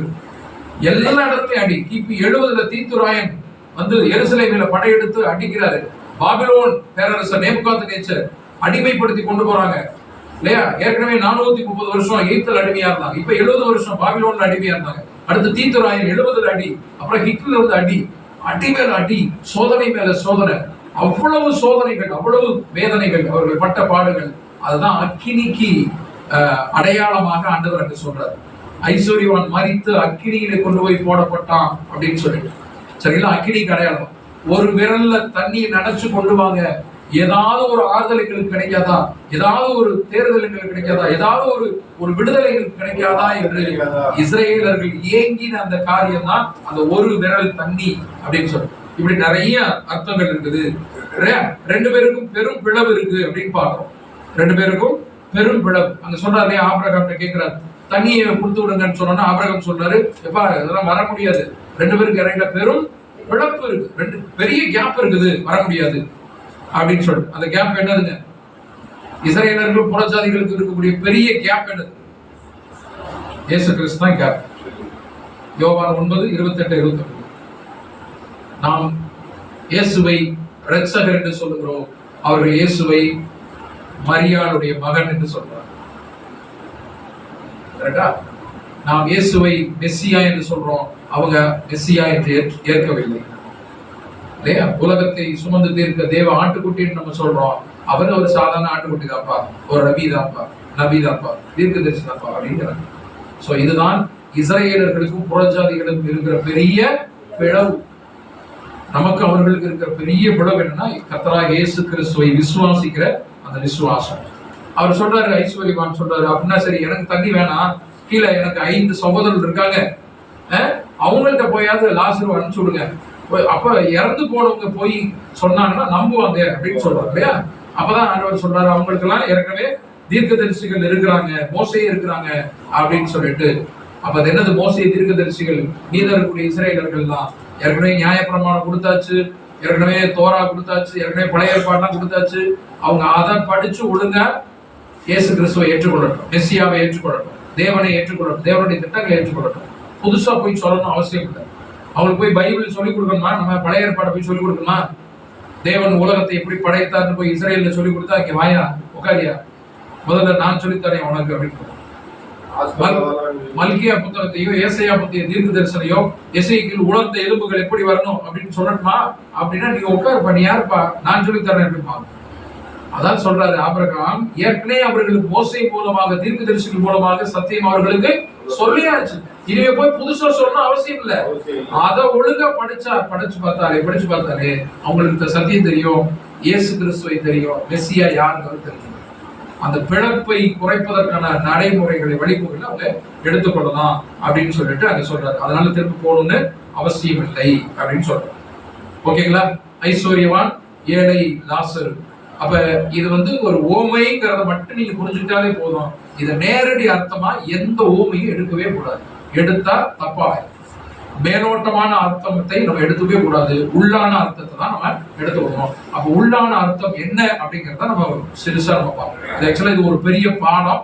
இதை நம்ம சுருக்கி நம்ம ஓரளவுக்கு இது உங்களுக்கு புரியுதுங்களா இல்லையா? அப்ப இறந்து போனவங்க திரும்ப வர முடியாது என்பதை நம்ம வேதத்துல சொல்லப்பட்ட காரியத்தை தான் நம்ம எடுத்து இப்படி இருக்கு பாருங்க, இந்த அர்த்தம் இருக்கு பாருங்க நம்ம எடுத்து வச்சுக்கணும். ஏற்றுக்கொள்வதும் ஏற்றுக்கொள்ளாததும் அவர்களுடைய விருப்பம். சரிங்களா? பந்தி பரிமாற வேண்டியது சப்ளை பண்றதுதான் எங்களுடைய வேலை. எடுத்து சாப்பாடு தான் எடுத்து, எனக்கு இது வேணும் எனக்கு இது வேண்டாம் அப்படிங்கறது அவரவர்களுடைய விருப்பத்தின் அடிப்படையில் நம்ம எடுத்துக்கணும். சரியா? நம்ம வேற எங்க புத்தகத்தையும் போல பைபிள்ல இருந்து வசனம் இப்படி எல்லாம் இருக்குது அப்படிங்கிற ஒரு மாற்றத்தை தான் ஒரு வேற ஒரு சிந்தனை தான் நம்ம கொடுக்க வரணும். தவறானது கிடையாது, இது தவறான போதனைகள் கிடையாது, இப்படி இருக்குது அப்படிங்கறத கொஞ்சம் யோசித்து பாருங்க அப்படிங்கிறோம். ஓகே, இப்ப நம்ம ரெண்டாவது பகுதிக்கு போயிடலாம். மறுரூப மலைக்காட்சி. மறுரூப மலைக்காட்சி மத்தேயு 17வது அதிகாரம் 1-13. மத்தேயு 17:1-13 வரை நீங்க நோட் பண்ணிக்கலாம். சரி, அங்க ஒரு 3 பேரை ஆண்டவராகிய இயேசு கிறிஸ்து கூட்டிட்டு மலைக்கு மேல ஏறி போறாரு. அங்கே மறுரூபமாகிறார். அவருடைய உடை மறுரூபமாகுது இல்லையா? வெண்மையாயிற்று. அப்பொழுது ஒரு 2 பேர் வர்றாங்க. யார் வர்றா? மோசேயும் எலியா அவரோட பேசுறாங்க. அப்ப பேதுரு சொல்றாரு, நம்ம 3 பேருக்கும் சேர்த்து எங்களுக்கு சேர்த்து ஒரு கூடாரத்தை போட்டு நம்ம ஜாலியா இங்கே டென்ட் அடிச்சு இருந்துடலாம் அப்படின்னு சொல்லும் போது சில காரியங்கள் ஆண்டவர் சொல்றாரு. அப்படிலாம் இல்லப்பா அப்படின்னு சொல்லிட்டு அவங்களை அடிச்சுட்டு கீழே இறங்கிறாங்க. இதுதான் மறுரூப மலை காட்சி அப்படிங்கிறது. சரி, இப்ப நம்ம இந்த மரித்தவர்கள் திரும்ப வர முடியாது அப்படின்னு நம்ம சொல்லும் போது வேதத்துல இப்படிலாம் இருக்கே பாருங்க அப்படின்னு சொல்லும் போது எடுத்து வைக்கப்படுகிற வாதத்துக்காக எடுத்து வைக்கப்படுகிற ஒரு காரியம் தான் ஆபிரகாமும் எலியாவும் வந்தாங்களே அப்படின்னு சொல்லிட்டு சொல்றோம். அப்ப ஆபிரகாமும் எலியாவும் வந்தாங்களே அப்படின்னு சொல்லும் போது மோசேயும் எலியாவும் வந்தாங்களே அப்படின்னு சொல்லும் போது அப்ப அது என்ன அப்படின்னு ஆராய்ந்து பார்க்கும்போது வேதம் ரொம்ப தெளிவா பைபிள் பாருங்க. நீங்களே படிச்ச பகுதி தான். இப்ப நான் சொல்லும் போது ஆமா இல்ல அப்படின்னு தோணும், அவ்வளவுதான். இதுதான் இந்த ஆச்சரியம் தான் எங்களுக்கு வந்துச்சு, அதை தான் உங்களுக்கு சொல்றோம். கரெக்டா, ஆமா கரெக்டா தான் இருக்குது அப்படின்னு பாருங்க. ஒண்ணு, மரித்தவர்கள் எப்படி வந்தாங்க அப்படின்னா மோசே மரிச்சிட்டார் இல்லையா? கர்த்தருடைய தூதன் கர்த்தரே அவர் அடக்கம் பண்றாரு. உபாகமம் 34 கடைசியில பாத்தீங்கன்னா அடக்கம் பண்றாங்க. அவருடைய சரீரத்தை குறிச்சு தர்க்கம் வருகிறது, யூதா வம்சத்துல வருகிறது. சாத்தானும் மிகாயில் தூதரும் பாத்தீங்கன்னா அங்க சண்டை போட்டுருவாங்க, எங்கேயா வச்சிருக்கிற மோசையினுடைய சரீரத்தை அப்படின்னு சண்டை போடுவாங்கன்னு யூதா புத்தகத்துல வாசிக்கிறோம். சரி, மோசை மரிக்கிறார். இப்ப எலியா எப்படி மரிச்சாரா? எங்க போனாரு? ஒரு வார்த்தை போனாரு பார்த்தீங்களா? பரலோகத்துக்கு ஏறி போனாருன்னு சொல்லியிருந்தா பிரச்சனை இல்லை, பைபிள்ல இருக்கு அப்படின்றது. இப்ப ஆமா பைபிள்ல இருக்குது, கரெக்ட். பரலோகத்துக்கு எடுத்துக்கொள்ளப்பட்டார் வசனம் இருக்குது. 2 ராஜாக்கள் 2:11. 2 ராஜாக்கள் 2:11 எலியா சுழல் காற்றினாலே பரலோகத்துக்கு எடுத்துக்கொள்ளப்பட்டார் அப்படின்னு இருக்குது, இருக்கா? 2:11. இப்ப யோவான் 3:13 என்ன பார்த்தோம்? பரலோகத்துக்கு ஏறி வந்தவன் ஒருவனும் இல்லைன்ட்டார். இப்ப இயேசு கிறிஸ்துக்கு முன்னாடி எலியாவா, இயேசு கிறிஸ்து பின்னாடி எலியாவா? இயேசு கிறிஸ்துக்கு முன்னாடி தான், பல ஆயிரக்கணக்கான வருஷம் முன்னாடி எலியா வந்திருக்கணும். இப்ப இயேசு கிறிஸ்து சொல்றாரு, இப்ப சொல்றாரு எங்க வீட்டுக்கு யாரும் வரலன்னு. ஆனா எலியா பரலோகத்துக்கு போயிட்டாரு அப்படின்னு பைபிள்ல இருக்கு. நம்மளும் அதான் சொல்றோம், எலியா பரலோகத்துக்கு போயிட்டாரு. இப்ப 2ல ஏதாவது ஒண்ணு முடிவுக்கு வரணும். ஒண்ணு உண்மையா இருக்கணும், ரைட்டா? இப்ப யாரு சொன்னதை உண்மையா இருக்குன்னு எடுத்துக்கலாம். ரெண்டுமே பைபிள்ல தான் இருக்குது. எலியா சொல் காட்டினால் பரலோகத்துக்கு எடுத்துக்கொள்ளப்பட்டார் அப்படின்னு இருக்கு. ஆனா இயேசு கிறிஸ்து சொல்றாரு, சொந்தக்காரர் வீட்டுக்கு சொந்தக்காரர் சொல்றாரு, யாரும் ஏறி வரலப்பா அப்படின்ட்டாரு. இப்ப நான் என்ன பண்றேன், இயேசு கிறிஸ்து சொன்னதை அடிப்படையா வச்சுட்டு அது மேல நான் ஏறி நின்றுட்டு இந்த வசனத்தை நான் ஆராய போறேன். நீங்க என் கூட வந்தீங்கன்னா அப்படி நான் ஆராயலாம். இல்ல நீங்க இது மேல ஏறி நின்றுட்டு இயேசு கிறிஸ்து வசனத்தை நீங்க ஆராய வேண்டாம் என்று ஒரு தாழ்மையான ஒரு விண்ணப்பத்தை வைக்கிறேன். ஏன்னா இயேசு கிறிஸ்து சொல்றாரு, ஆண்டவர் சொல்றாரு. இப்ப அவர் சொன்னதை நான் முழுசா விசுவாசிக்கிறேன். அவர் எங்க வீட்டுக்கு யாரு வரல அப்படின்னு சொன்னார்னா, ஆண்டவர் ஒரு நிமிஷம் இருங்க, நீங்க சொல்றதை நான் 100% ஏத்துக்கிறேன். ஆனா இங்க ஒரு வசனம் இப்படி இருக்குது, பரலோகத்துக்கு எடுத்துக்கொள்ளப்பட்டார். நான் இதை என்ன ஆராய்ந்து பார்த்துட்டு நான் திரும்ப வந்துடுறேன். நீங்க சொல்றது சத்தியம் தான், அதுல நான் மாற்று கருத்து வைக்கல, உண்மைதான். ஆனா இதை கொஞ்சம் ஆராய்ந்து பார்த்துட்டு வந்துடுறேன் அப்படின்னு இப்ப நம்ம பெர்மிஷன் போட்டுட்டு இப்ப வர்றோம். இப்ப சுழல் காட்டினால் பரலோகத்துக்கு எலியா எடுத்துக்கொள்ளப்பட்டார் அப்படின்னு சொல்லிட்டு வசனம் தெளிவா இருக்குது. இப்ப நான் சொல்லிட்டேன், ரெண்டுல ஏதாவது ஒண்ணா உண்மையா இருக்கும். ஒண்ணு எலியா பரலோகத்துக்கு போயிட்டாருன்னா இயேசு கிறிஸ்து பொய் சொன்னாருன்னு சொல்லணும். சிஸ்டர் அப்படிங்கிறாங்க, தப்பு. இயேசு கிறிஸ்து பொய் சொல்ல மாட்டார். அப்ப இயேசு கிறிஸ்து சொன்னாருன்னா பரலோகத்துக்கு ஏறி வந்து ஒருவன் இல்லைன்னா இங்க எலியா பரலோகத்துக்கு போகலன்னு இருக்கணும். கரெக்டுங்களா? ஏன்னா ரெண்டும் எதிர்ப்பதும். இவர் பரலோகத்துக்கு போயிட்டா இருக்கிறோம், இவர் பரலோகத்துக்கு யாரும் வரலப்பாங்க. அப்ப நம்ம ஆராய்ந்து பார்க்கணும். இப்ப இந்த மாதிரி இரண்டு தமிழ் வார்த்தைகள் ஒன்றுக்கொன்று முரணாக இருந்ததுன்னா பைபிள் ஸ்டடியில நம்ம என்ன பண்ணணும் அப்படின்னா ஆங்கிலத்துக்கு போவோம். இங்கிலீஷ் பைபிளை கொண்டு வா அப்படின்னு வச்சு அதை பார்க்கணும். இங்கிலீஷ் பைபிளே எனக்கு புரியல, ரெண்டும் ஒரு மாதிரி தான் இருக்குது அப்படின்னா நம்ம மூல பாஷை, அப்பதான் ஹீப்ரூ கிரீக் உங்களுக்கு தேவை. சரிங்களா? ஹீப்ரூ மூல பாஷையில ஒரிஜினல்ல என்ன எழுதி இருக்கு தெரியுமா அப்படின்னு நம்ம அங்க போறோம். கரெக்டுங்களா? ஓகேங்களா? தமிழ்ல தெளிவா இருந்துச்சுன்னா நமக்கு ஆங்கிலம் தேவையில்லை, மற்ற மொழிகள் தேவையில்லை. இப்ப தமிழ்ல நமக்கு குழப்பமா இருக்கு. இப்ப ரெண்டு இடமும் குழப்பமா இருக்குது, ரெண்டும் ஒன்று முரணா இருக்கு. அப்ப நம்ம ஆங்கிலத்துக்கு போறோம்.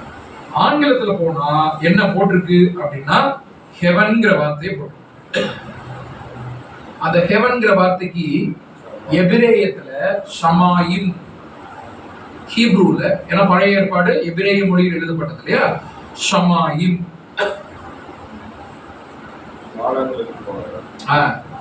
ஷமாயிம், இந்த ஷமாயிம்ங்கிற எபிரேய வார்த்தைய ஆங்கிலத்துல டிரான்ஸ்லேட் பண்ணும்போது ஹெவன்ஸ் என்றும் ஹெவன் என்றும் ஸ்கை என்றும் மொழிபெயர்த்திருக்காங்க. நல்லா கவனிங்க. ஷமாயிம்ங்கிற ஒரிஜினல் பைபிள்ல அதை எழுதும்போது ஷமாயிம் எழுதிட்டாங்க. அதை ஆங்கிலத்துல மொழிபெயர்ப்பார்கள் அந்த ஷமாயிம்ங்கிற வார்த்தையை ஹெவன்ஸ் என்று சில இடங்கள்ல மொழிபெயர்த்திருக்கிறாங்க, ஹெவன்னு மொழிபெயர்த்திருக்காங்க சில இடங்கள்ல, சில இடங்கள்ல பைபிள்ல ஸ்கைன்னு மொழிபெயர்த்திருக்காங்க. இது புரியுதா? இப்ப இத தமிழ்ல எழுதும்போது தமிழ்ல சில இடங்கள்ல பரலோகம் என்றும் சில இடங்கள்ல வானம் என்றும் மொழிபெயர்த்திருப்பாங்க.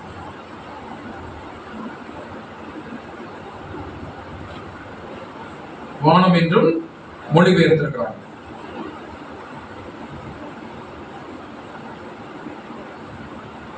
சரி, இப்ப உதாரணம் பார்க்கலாமா? உங்களுக்கு ரொம்ப தெளிவா புரியும். ஆதியாகமம் 1:1 என்னது வசனம்? ஆதியிலே தேவன் வானத்தையும் பூமியையும் சிருஷ்டித்தார். இங்கிலீஷ் பைபிள் யாராவது தெரியுங்களா?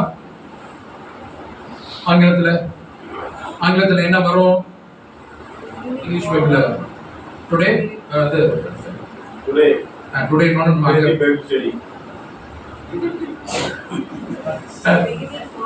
in the beginning God created heavens and earth. நீங்க இங்கிலீஷ் பைபிள் நீங்க போய் பாருங்க. இந்த பிகினிங், ஆரம்பத்திலே துவக்கத்திலே கடவுள் பூமி விண்ணுலகையும் மண்ணுலகையும் படைத்தார் இல்லையா, ஆதியிலே தேவன் வானத்தையும் பூமியை சிருஷ்டித்தார் அப்படின்னு இருக்கும். தமிழ்ல அப்படிதான் நம்ம பைபிள்ல இருக்கு, வானத்தையும் பூமியை சிருஷ்டித்தார். ஆனா ஆங்கிலத்துல God created heavens and earth இருக்கும். ஆனா வானம்ங்கிறதுக்கு ஆங்கிலத்துல என்ன? வானம்ங்கிறதுக்கு இங்கிலீஷ்ல நம்ம என்ன சொல்லுவோம்? ஸ்கைன்னு தான் சொல்லுவோம். இதான ஸ்கைங்கிறதா வானம் அப்படிங்கிறதுக்கு அடையாளம். ஆனா பைபிள்ல பாத்தீங்கன்னா God created heavens and earth ன்னு இருக்கும். அப்ப இங்கிலீஷ்ல இருந்து தான் தமிழ்ல பைபிள் டிரான்ஸ்லேட் பண்றாங்க. அப்ப ஹெவன்ஸ்னு இருந்துச்சுன்னு சொன்னா தமிழ்ல எழுதும்போது எப்படி எழுதியிருக்கணும்? பரலோகங்கள் எழுதியிருக்கணும். ஆனா பைபிள்ல வானம்னு போட்டிருக்காங்க. தப்பு இல்ல, பாஷையில வந்த பிரச்சனை. பாஷையில அப்படிதான் இருக்குது, அவங்க மொழியில அப்படிதான் இருக்கு. எபிரேயத்துல அப்படிதான் இருக்குது, இங்கிலீஷ்ல அப்படிதான் இருக்கு. சரிங்களா? இது மொழியினால வந்த காரியங்கள். மொழியினுடைய வளம் அப்படின்னு ஒண்ணு இருக்குது. ஒவ்வொரு மொழிக்கும் ஒரு வளம் இருக்குது. அவ்வளவுதான். அந்த மொழிக்கு தெரிஞ்சது அவ்வளவுதான். அதை நம்ம ஒண்ணு சொல்ல முடியாது. நம்ம தான் வேத வாக்கியங்களை ஆராய்ந்து பாருங்கள் என்று இயேசு கிறிஸ்து சொன்னதன் அடிப்படையில் நம்ம ஆராய்ந்து பார்க்கிறோம். இப்ப God created heavens and earthங்கிறது தான் தேவன் வானத்தையும் பூமியும் சிருஷ்டித்தார்னு எப்படி ஹெவனை எப்படி வானம்னு போட்டிருக்குதோ அதே போலதான் எலியா பரலோகத்துக்கு எடுத்துக்கொள்ளப்பட்டாருங்கிறது ஹெவன்னு போட்டிருக்குது, பரலோகம்னு போட்டிருக்குது. அது பரலோகம் அல்ல, வானத்துக்கு எடுத்துக்கொள்ளப்பட்டார். எப்படி சொல்றீங்க? எங்க ஆண்டவர் சொல்லிட்டாருப்பா பரலோகத்துக்கு யாரும் வரலன்னு சொல்லிட்டாரு, அதனால பரலோகத்துக்கு அவர் சத்தியமா போயிருக்க முடியாது, வானத்துக்கு எடுத்துக்கொள்ளப்பட்டிருக்கலாம். புரியுதுங்களா? ஏன் இங்கிலீஷ்ல ரெண்டுமே ஹெவன்ங்கிற வார்த்தை தான் போட்டிருக்காங்க. அப்ப மொழிபெயர்க்கும் போது இவங்க பரலோகம்னு போட்டாங்க, பரலோகம்னு வரக்கூடாது, வானம் வந்துட்டா தெளிவா இருந்திருக்கும். ஏன்னா பரலோகத்துக்கு யாரும் ஏறி போகல அப்படிங்கறது பார்க்கணும். இது இந்த ஆதியாகமம் 1:1 புரியுதா? இன்னொன்னு ஆதியாகமம் 2:1 வாசிங்க. ஆதியாகமம் 2:1. வானமும் பூமியும் அவைகளின் சர்வ சேனையும் உண்டாக்கப்பட்டு தீர்ந்தது. இந்த இடத்துல நீங்க இங்கிலீஷ் இதையும் நீங்க நோட் பண்ணிக்கங்க. இங்கிலீஷ்ல போய் பாருங்க. வானமும் பூமியும் இருக்குதா? இந்த இடத்துல ஹெவன் இருக்கும் இங்கிலீஷ்ல, ஸ்கைன்னு வரல, ஹெவன் இருக்கும். அப்ப பரலோகம்னு நீங்க தமிழ்ல எழுதிருக்கோம், ஆனா வானம்னு போட்டாங்க.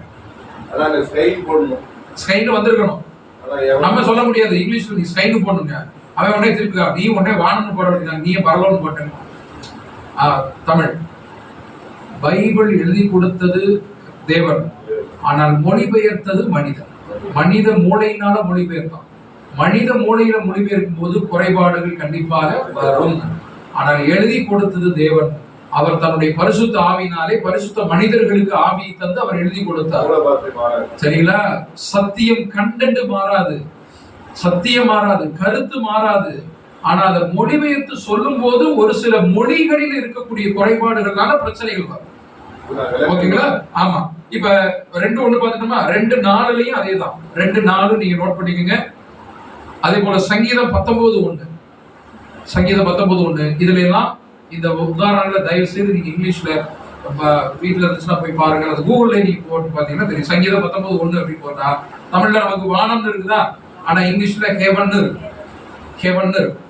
அப்ப மொழிபெயர்ப்பு அப்படிங்கிறது இதுதான் நம்ம இங்க பார்க்கிறோம். சரியா? வார்த்தை மாறுபாடு. இந்த வார்த்தை மாறுபாடுக்கு தான் நான் ஒரு உதாரணம் சொன்னேன். அங்கிள் அப்படிங்கிற ஒரு ஆங்கில வார்த்தை இருக்குது, அதுக்கு தமிழ்ல வந்து நிறைய அர்த்தம் இருக்கு. மாமா அப்படின்னாலும் அங்கிள் தான், சித்தப்பானாலும் அங்கிள் தான், பெரியப்பானாலும் அங்கிள் தான், எந்த வீட்டுக்காரரும் பக்கத்து வீட்டுக்காரங்க தெருவில் போறாங்க வரோம் எல்லாருமே அங்கிள் தான் நம்ம ஊர்ல. கரெக்டுங்களா? ஆனா அங்கிள் ஒரே ஒரு வார்த்தை தான் இருக்கு, ஆங்கிலத்துல ஒரு வார்த்தை தான் இருக்கு, ஆனா தமிழ்ல நிறைய வார்த்தை இருக்கு. இப்ப தமிழ் மொழி செழுமையான மொழி, பழமையான மொழி, வளமான மொழி, அதெல்லாம் நிறைய வார்த்தைகள் இருக்கு. ஆங்கிலத்துல அவ்வளவுதான் 26 எழுத்துக்கள் இல்லையா? அவ்வளவுதான் இருக்குது. அங்கிள் ஒரு வார்த்தை தான். சித்தப்பாவுக்கு அங்கிள் தான் சொல்றாங்க, பெரியப்பாவுக்கு அங்கிள் தான், தாய்மாமையா அங்கிள் தாயா அப்படின்ட்டான். மொழி அவ்வளவுதான். நம்ம என்ன செய்ய முடியும்? இங்கிலீஷ். சோ இங்கிலீஷ் பைபிள்ல அங்கிள் தான் இருக்கும். தமிழ் பைபிள் பாத்தீங்கன்னா சித்தப்பா, பெரியப்பா, மாறி மாறி. இதுதான் நம்ம புரிஞ்சுக்கணும். இப்ப பாவம்னு பாவம், பாவம்னு சொல்றோம் இல்லைங்களா? இது பாவம், இது பொய் சொல்றது பாவம் அப்படிங்கிறது. பாவம்னா சின்னு ஒரு அர்த்தம் இருக்கு. கரெக்டா? பாவம் வேற என்ன அர்த்தம் இருக்கு? பாவம் ஐயோ பாவம் அப்படின்னு சொல்லுவோம். பரிதாபப்படுறது, இறக்கப்படுறது, ஐயோ பாவம். இந்த இடத்துல ஐயோ சின் அப்படின்னு சொல்ல முடியுமா?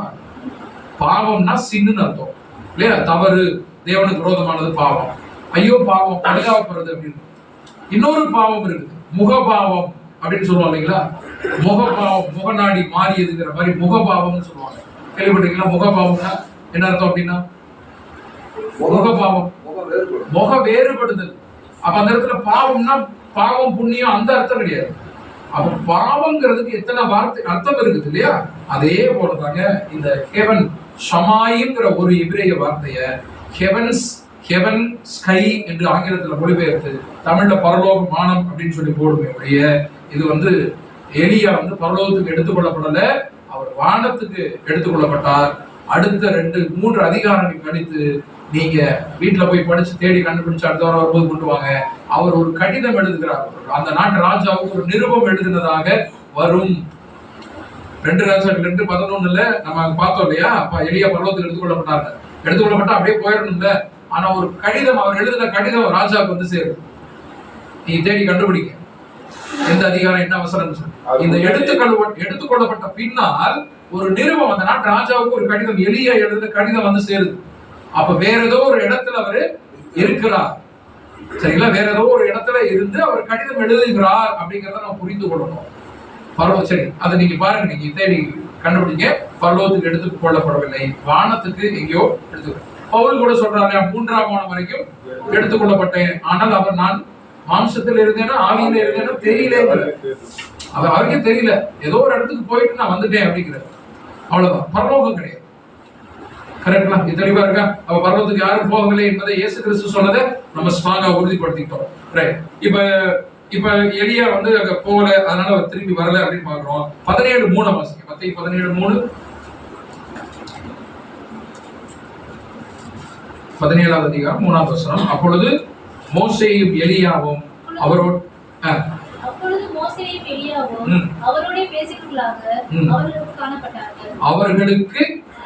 அவர்களுக்கு காணப்பட்டார்கள். என்ன அர்த்தம்?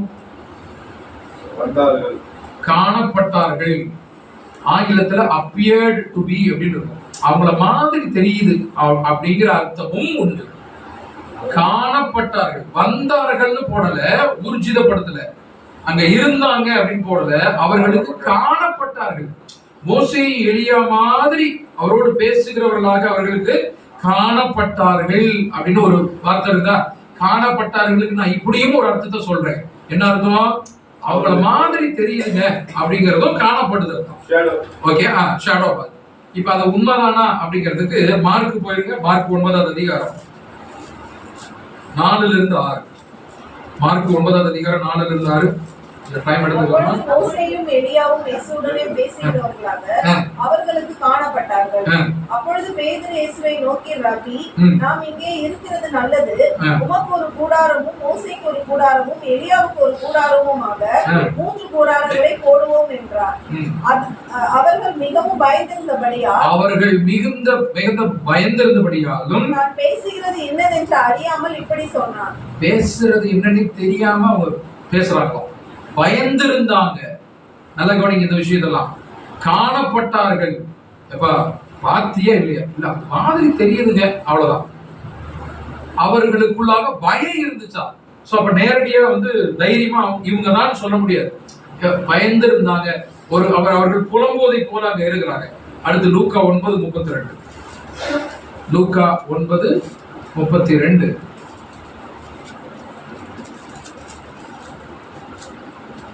பேதுருவும் அவனோடு இருந்தவர்களும், அந்த 3 பேர் கூட்டிட்டு போனார்கள் ஆண்டவர்.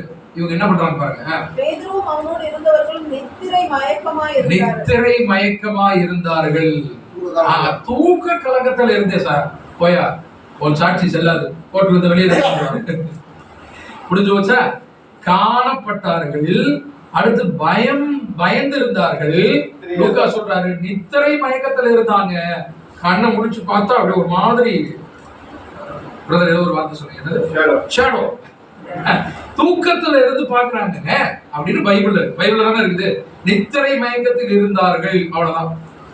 ஓகேங்களா? இப்ப வந்தது அவங்க தானா அப்படிங்கறத நீங்க தான் முடிவு பண்ணணும். சரி, அடுத்து மார்க் 9:10. மார்க் 9:10. மரித்தோரிலிருந்து எழுந்திருப்பது என்னவென்று அவர்கள் ஒருவருக்கு ஒருவர் விசாரித்து அந்த வார்த்தையை தங்களுக்குள்ளே அடக்கி கொண்டு எலியா முந்தி வர வேண்டும் என்று வேதபாரகர் சொல்லுகிறார்களே. இப்ப என்ன பண்றாங்க? இப்ப எலியாவும் மோசையும் வந்து இருக்கிறது மாதிரி பாக்குறாங்க. பார்த்து முடிச்சுட்டு அந்த காரியம் முடிஞ்ச உடனே இவங்களுக்குள்ள என்ன தாட் வருது? இல்ல அதுக்கு முன்னாடி 9:10 மரித்தோர் உயிர்த்தெழுவது எப்படி என்று ஒருவரிடத்தில் ஒருவர் பேசிக்கிட்டாங்க. இப்ப அங்க பைபிள் நம்ம ஒரு பாடமே எடுத்தோம், மரித்தோருங்க. அவங்க ரொம்ப தெளிவா இருக்கிறாங்க. மரித்தோர் எப்படிப்பா வருவாங்க அப்படின்னு ஒருத்தர் பேசிக்கிறாங்களாம். கரெக்டுங்களா? வசனம் புரியுதா? மரித்தோர் உயிர்த்தெழுது, இப்ப எலியா வந்திருக்காரு, மோசே வந்திருக்காரு, எப்படி மரிச்சவங்க எப்படி வர முடியும் என்று தாங்கள் ஒருவருக்கு ஒருவர் பேசிக்கொண்டார்கள். ஆனா ஒரு விஷயத்தை அவங்க செய்ய தவறினாங்க. என்னதான்? பேசிக்கொண்டு அதை அடக்கி கொண்டாங்க. ஆண்டவர்கிட்ட போய் கேட்கல. கேட்டிருந்தா விளக்கம் முடிஞ்சிருக்கு. நமக்கு நீங்க பாடமே வேண்டாம், டைம் மிச்சமா இருக்கு. இல்லையா? அவங்க போய் கேட்கலாங்க, ஒருவருக்கு அடக்கிக்கிட்டாங்க. மரித்தோர் உயிர், நல்ல கொஸ்டின். மரித்தவர்கள் எப்படி உயிரோட வருவாங்க? வரமாட்டாங்களே, இதான சத்தியம் அப்படின்னு அவங்க தெளிவா அவங்க ஒருத்தருக்கு பேசிக்கிட்டாங்க. ஆனா அவங்களுக்குள்ள அடக்கிக்கிட்டாங்க. ஏன் அடக்கிட்டாங்கன்னா அடுத்த விஷயம், எலியா வர வேண்டும் என்கிற ஒரு நம்பிக்கை இருந்துச்சு. ஏன்னா இவங்க 2 பேரும் வரணும் அப்படின்னு சொல்லி. இப்ப 9:11 எலியா வர வேண்டுமே அப்படின்னு இயேசு கிறிஸ்து போய் கேக்குறாங்களா? எலியா முந்தி வர வேண்டும் என்று வேதபாரகர் சொல்லி இருக்கிறார்களே. எலியா முந்தி வர வேண்டுமே அப்படின்னா என்ன அர்த்தம்? இங்க வந்துட்டாருன்னு அர்த்தமா, வரலேன்னு அர்த்தமா? எலியா வரணுமே அப்படின்னு சொல்றாங்க. இயேசு கிறிஸ்து போய் கேட்கிறாங்க, எலியா வரணுமே அப்படின்னா வந்துட்டாருன்னு அர்த்தமா, வரலேன்னு அர்த்தம்? வந்துட்டாருன்னா எலியா வரணுமேன்னு ஏன் போய் கேட்கணும்? அங்க வந்தது எலியா தான் அப்படின்னு சொன்னா எலியா வரணுமேன்னு ஏன் போய் கேட்கணும்? எலியா வந்துட்டாரேன்னு சொல்லி. அப்ப வெயிட் பண்ணோம் 5:30 மணி வரைக்கும். பிரதர் வரணும், பிரதர் அவங்க பாஸ்டர் ஐயா வரணுமே அப்படின்னா என்ன அர்த்தம்? ஆள் வரலேன்னு அர்த்தம். ஆள் வரல, அதனால ஐயா வரணுமே, பிரதர் வரணுமே அப்படின்னு அர்த்தம். எலியா வரணுமேனா அங்க வரலேன்னு அர்த்தம். கரெக்டுங்களா? அவ சொல்றாங்க எலியா முந்தி வரணுமே, அங்க வரல, அதனால இவங்க அப்படி கேட்கிறார்கள் என்பதை நம்ம புரிந்து கொள்ளணும். சரி, இப்ப வந்துட்டு அவங்க 3 பேரும் என்ன பேசுறதாக அங்க சொல்லப்பட்டிருக்குன்னா, இயேசு கிறிஸ்துடைய மரணத்தை குறித்து அங்க பேசுவதாக லூக்கா 9:31 சொல்லப்படுது. இயேசு கிறிஸ்துடைய மரணத்தை குறித்து அங்க பேசுறாங்க. முதல்ல இயேசு கிறிஸ்துவை யாருன்னு தெரியுமா? மோசேவுக்கும் எலியாவுக்கும். ஏன்னா எல்லாரும் ஆழ்ந்த எத்திரையில இருக்கிறாங்க. மோசே என்னை போல ஒரு தீர்க்கதரிசி அந்த பூமியில எழுப்ப பண்ணுவாருன்னு சொன்னார்தான். எலியா இயேசு கிறிஸ்துக்கு அடையாளமாக அக்கினி இறக்குனவர் வல்லமையான தீர்க்கதரிசி தான். எல்லோரும் இயேசு கிறிஸ்துவை முன்னறிவித்தார்கள், ஏசாயா தீர்க்கதரிசி எல்லாரும். ஆனா இயேசு கிறிஸ்துவை பார்த்ததில்லை. இயேசு கிறிஸ்து யாருன்னு அவர்களுக்கு தெரியாது. தங்களுடைய வேலையை சொல்லிட்டு போயிட்டே இருந்தாங்க, அவ்வளவுதான். தங்களுடைய வேலை என்ன, கடமை என்ன, தீர்க்க தரிசனம் சொல்றது. எப்ராத்தா எனப்பட்ட பெத்லகேமே மீகா சொல்லிட்டு போயிட்டு. இயேசு கிறிஸ்து யாருன்னு தெரியாது. இயேசு கிறிஸ்து யாருன்னே தெரியாம இயேசு கிறிஸ்து அவருடைய மரணத்தை குறித்த ஆலோசனை எப்படி சொல்ல முடியும் என்கிற ஒரு கேள்வியும் ஒரு சந்தேகத்தையும் அங்க வைக்கிறோம். சரிங்களா? அப்ப வந்தது யாராக இருக்கலாம் அப்படின்னா தூதர்களாக இருக்கலாம். ஏன்னா இயேசு கிறிஸ்துவோடு தூதர்கள் பேசுவது வழக்கம் என்று நம்ம சில இடங்கள்ல வாசிக்கிறோம். வனாந்தரத்துல மத்தேயு 4, லூக்கா 4 இயேசு கிறிஸ்துவை தூதர்கள் சாத்தான் சோதிச்சுட்டு போனதுக்கு அப்புறம் தூதர்கள் தேற்றுகிறார்கள். எச்சவேட தோட்டத்துல தூதர்கள் வந்தாங்க, தேற்றினார்கள் பார்க்கிறோம். சோ ஒருவேளை வந்தது தூதர்களாக, ஒருவேளை ஆட்கள் வந்தாங்க என்றால் தூதர்களாக இருக்கலாம் என்பதற்கான வசனம் லூக்கா 22:43, லூக்கா 22:43, மார்க் 1:13, மார்க் 1:13. அப்பொழுது வானத்திலிருந்து ஒரு தூதன் தெரியும். நம்ம தூதர்கள் இயேசு கிறிஸ்துவோட பேசுறாங்க அப்படின்னு சொல்லி.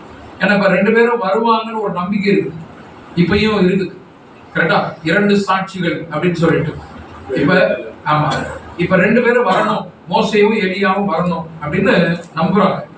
அதனால சீடர்களுக்கு டவுட், அவங்க வரணும் இல்ல, அதனால வந்திருப்பாங்க அப்படின்னு சொல்லி. ஆனா ஆண்டவர் வந்துட்டாங்கன்னு சொல்றாரா, வருவாங்கன்னு சொல்றாரா? வந்துட்டாங்கன்னு சொல்றாரு. பாருங்க, மோசே வந்துட்டாருங்கிறார். யோவான் 1:45, யோவான் 1:45.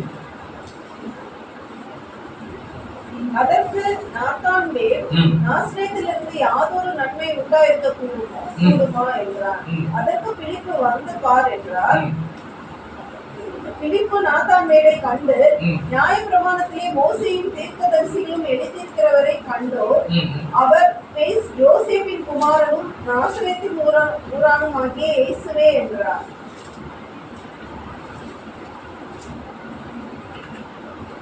மோசேயை பார்ப்போம், அவர் யாரா? இயேசுவே. 5வது அதிகாரம் 46.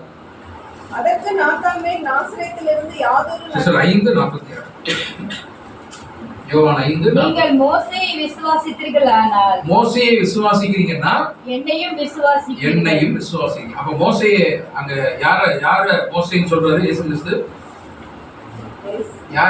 யார மோசேன்னு சொல்றாரு? தன்னைத்தானே அவர் மோசே. இயேசுவை நீ மோசேயை விசுவாசிக்கிறீங்கன்னா என்னையும் விசுவாசிக்கிறீங்க. மோசேயை இவருக்கு அடையாளமாக சொல்றார், இயேசு கிறிஸ்துக்கு அடையாளமாக சொல்றார். அப்ப மோசே நான் தான் என்பதை போல அங்க சொல்றாரா? ஒண்ணு. அடுத்து எலியா பாருங்க, மத்தேயு 17வது அதிகாரம் 12-13. எலியா மத்தேயு 17:12-13. ஆனாலும் எலியா வந்தாயிற்று. எலியா வந்துட்டாருங்கிற யாரு சொல்றாரு? இல்ல, மத்தேயு 11:14. அவர்களுக்கு பிரதியுத்தரமாக எலியா முந்தி வந்து எல்லாவற்றையும் சீர்படுத்துவது மெய்தான். முந்தி வந்து சீர்படுத்துற வேலை யாரு செஞ்சது? யோவான் ஸ்நானகர் தான் செய்யறாரு. பாருங்க மத்தேயு 11:14. நீங்கள் ஏற்றுக்கொள்ள மனதா இருந்தால் வருகிறவனாகிய எலியா இவன்தான். அவ்வளவுதான். மத்தேயு 17:13. அவர் யோவான் ஸ்நானகனை குறித்து தங்களுக்கு சொன்னார் என்பதை சீஷர்கள் அறிந்து கொள்ள இல்லை. அப்ப எலியா யாரை அடையாளப்படுத்துகிறார் இயேசு கிறிஸ்து? எலியா யாரா? ஹலோ, எலியா யாரு? முந்தி வந்து வழியை சீர்படுத்துற வேலையை யார் செஞ்சது? யோவான் ஸ்நானகன் வனாந்தரத்திலே வழியை சீர்படுத்துறார். இயேசு கிறிஸ்துக்கு முன்னாடி வரவர் யாருன்னா யோவான் ஸ்நானகன் தான். எலியா வந்தா, எலியா வரணுமேன்னு சீஷர்கள் கேட்கிறாங்க. எலியா வந்துட்டாருப்பா, எனக்கு முன்னாடி ஏற்கனவே வந்துட்டாரு, அவர் யோவான் ஸ்நானகன் தான் எலியான்னு சொல்றாரு. மோசே வந்துட்டாரு, நான் தான் மோசே அப்படின்னு சொல்றாரு. அப்ப இறந்தவங்க ஒரு பொழுதும் இனிமேல் வர முடியாதுங்கிறதை ஆண்டவர் மீண்டும் மீண்டும் தெள்ள தெளிவாக சொல்லிக் கொண்டிருக்கிறார். நான் புரிந்து கொள்ள வேண்டிய விஷயம் இதுதான். அப்ப உயிர்த்தெழுதல் நடப்பதற்கு முன்பாக மீண்டும் இவர்கள் 2 பேர் வருவாங்களாங்கிறத நீங்க தான் யோசிக்கணும். உயிர்த்தெழுந்த பின்னால் 2 சாட்சிகள். ஓகே, வெளிப்படுத்தல் விசேஷத்துல 2 சாட்சிகள் இருக்குது. எந்த சாட்சி? இந்த 2 சாட்சி உயிர்த்தெழுதலுக்கு முன்னாடி வர முடியுமா? ஏற்கனவே வர முடியல, வரமாட்டார்கள். இல்ல, இந்த 2 பேர் வர ரைட்டுங்களா? அப்ப இந்த 2 பேருங்கிறது ஏற்கனவே வந்தாச்சு அப்படிங்கறத அங்க சொல்லுகிறார் சொல்லி பாக்குறோம். மத்தேயு 17:9. மத்தேயு 17:9 அவர் சொன்னார் இந்த விஷயத்தை. அவர்கள் மலையிலிருந்து இறங்கிற போது இயேசு அவர்களை நோக்கி, மனுஷகுமாரன் மரித்தோழிந்து எழுந்திருக்கும் வரைக்கும் இந்த தரிசனம் ஒருவருக்கும் சொல்ல வேண்டாம். நான் உயிர்த்தெழுகிற வரைக்கும் இந்த தரிசனத்தை யாருக்கும் சொல்லாதீங்க, ரகசியமா வச்சிருக்கணும்னு சொல்லிட்டு வந்தாரா? இப்ப உயிர்த்தெழுந்த பின்னாடி இவங்க சொல்லியிருக்கணும்ல, இயேசு கிறிஸ்து உயிர்த்தெழுந்த பின்னாடி சொல்லியிருக்கணும்ல, பேதுரு கடிதம் எல்லாம் எழுதுறாருல, சொன்னாரா? எங்கேயாவது சொல்லியிருக்காரா? நாங்க மோசேயும் எலியாவை, எவ்வளவு பெரிய விஷயம் தெரியுமா? மோசேவை எலியாவை பார்த்தோங்கிறது எவ்வளவு பெரிய விஷயம். சொல்லியிருக்கணும்ல, எழுதல. ஆனா மறுரூப மலையை குறிச்சு எழுதுறாரு. பேருங்க 2 பேதுரு 1 அதிகாரம் 17-18. 2 பேதுரு 1:17-18. இவர் என்னுடைய நேசகுமாரன், இவரிடத்தில் பிரியமா இருக்கிறேன் என்று சொல்லுகிற சத்தம் உன்னதமான மகிமையிலிருந்து அவருக்கு உண்டாகி, பிதாவாகிய தேவனால் அவர் கனத்தையும் மகிமையும் பெற்ற போது அவரோடு கூட நாங்களும் பரிசுத்த பர்வதத்தில் இருக்கையில், பரிசுத்த பர்வதம் மலையில இருக்கையில் வானத்திலிருந்து பிறந்த அந்த சத்தத்தை கேட்டோம். அந்த சத்தத்தை கேட்டோம். தேவகுமாரன் அந்த சத்தத்தை கேட்டோம். அதிக உறுதியான, அவ்வளவுதான். மோசேவை எலியாவை பார்த்தோம்னு சொல்லியிருக்கணுமே. நான் உயிர்த்தெழுகிற வரை இந்த ரகசியத்தை யாருக்கும் சொல்லாதீங்கன்னு சொல்றாரு. உயிர்த்தெழுந்த பின்னால் அதை சொல்லியிருக்கணுமே. அவங்க பார்த்திருந்தால் கண்டிப்பாக சொல்லி இருப்பார்கள். சரிங்களா? அப்ப காணப்பட்டார்கள், நித்திரை மயக்கத்துல இருந்தாங்க, பயத்துல இருந்தாங்க என்கிற காரியம். ஏன்னா அவங்க நம்பிக்கை, வரவங்க 2 பேர் வரணுங்கிற நம்பிக்கை இருந்ததுனால ஒருவேளை இவங்களாதான் இருக்கும் அப்படின்னு அவங்க சொல்றாங்க. இவருடைய வந்தது அவர்கள் அல்ல.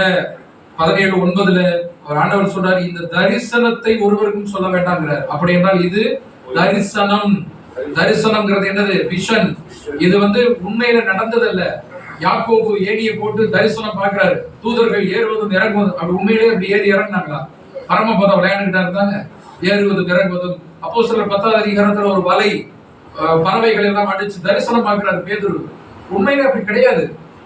ஒரு தரிசனம். யோவான் வெளிப்படுத்தும் விசேஷத்துல பத்மோ தீவுல தரிசனம் பாக்குறாரு. அது உண்மையிலே பரலோகம் தங்கமயமா இருந்துச்சு. அப்படி பரலோகம் தங்கத்திலேயே இருக்குது? தங்க சேரு, தங்க நாற்காலி இதெல்லாம் போட்டதா? இல்ல. தரிசனம் என்பது வேறு. அதுல ஏதோ ஒரு காரியம் இருக்கிறது அப்படிங்கறத புரிஞ்சுக்கணும். இந்த தரிசனத்தை சொல்லாதீங்க அப்படிங்கிறாரு. அப்ப இந்த மறுரூப மலையில இந்த 2 பேர் வந்தது அப்படிங்கிறது இது ஒரு தரிசனம். காணப்பட்டார்கள் அப்படிங்கிறதா ஏதோ ஒரு அர்த்தம். அப்ப ஏன் மோசே, ஏன் எலியா அப்படிங்கிறது அது சபைக்கு அடையாளம். மோசே பழைய ஏற்பாட்டுக்கு அடையாளம், எலியா புதிய ஏற்பாடு பரிசுத்த சபைக்கு அடையாளம். இந்த 2 சேர்ந்துதான் சபை உலக மறுரூபமாகும் என்கிற பல காரியங்கள், ராஜ்யத்தின் ரகசியங்கள் அதுல இருக்கு. நான் அதுக்குள்ள போகணும்ல டைம்ல. சரிங்களா? மோசேவையே எலியாவையும், ஏன்னா அவங்க 2 பேரும் வரணும்னு நம்பினதால இவங்க 2 பேரும் பார்த்தா மோசே எலியா மாதிரி தெரிஞ்சிச்சு. அவ்வளவுதான். இதுதான் நம்முடைய பதிலாக இருக்கு. புரியுதுங்களா? இது இப்ப 3வது கடைசியா சாமுவேல் ஆவிக்கு நம்ம போயிடலாம். சாமுவேலின் ஆவி 1 சாமுவேல் 28வது அதிகாரம். 1 சாமுவேல் 28வது அதிகாரம் 3ல இருந்து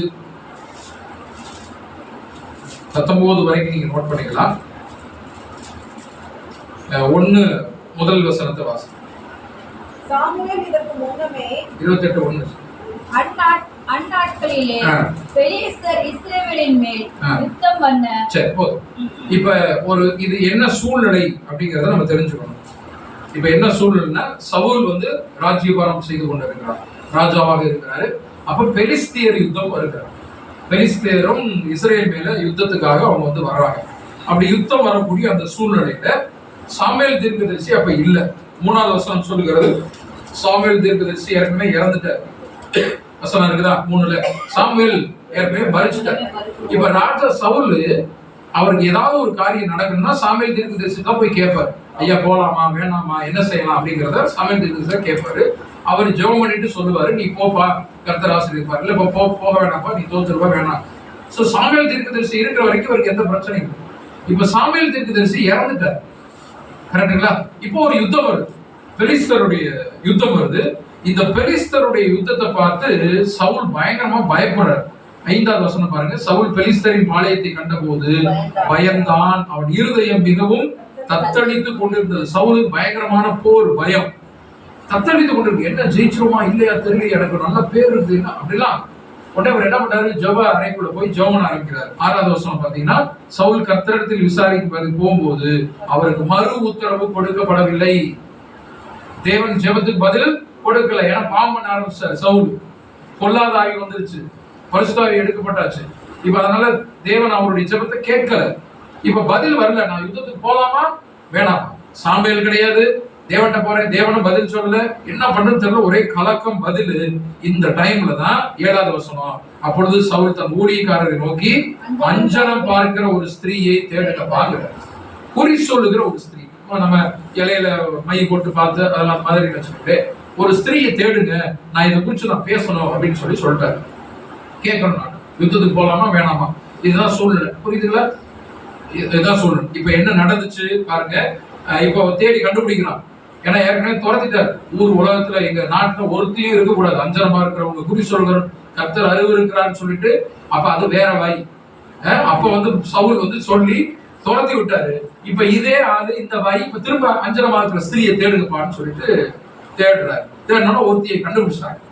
அது நம்மளுக்கு எங்கேயாவது சந்து பந்துக்குள்ள இருப்பாங்க, துரத்தி விட்டாலே எப்படியாவது இருப்பாங்க.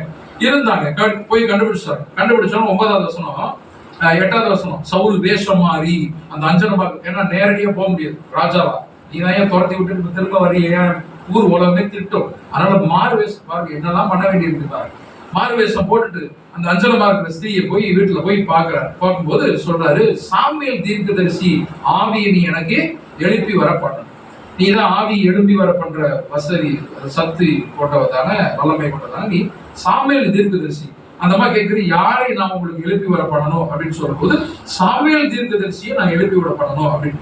உடனே அந்த மாதிரி சொல்லுது, எங்க ராஜா சவுல் ராஜா ஒரு மோசமான ஆளுங்க. யார்கிட்ட சொல்லுது?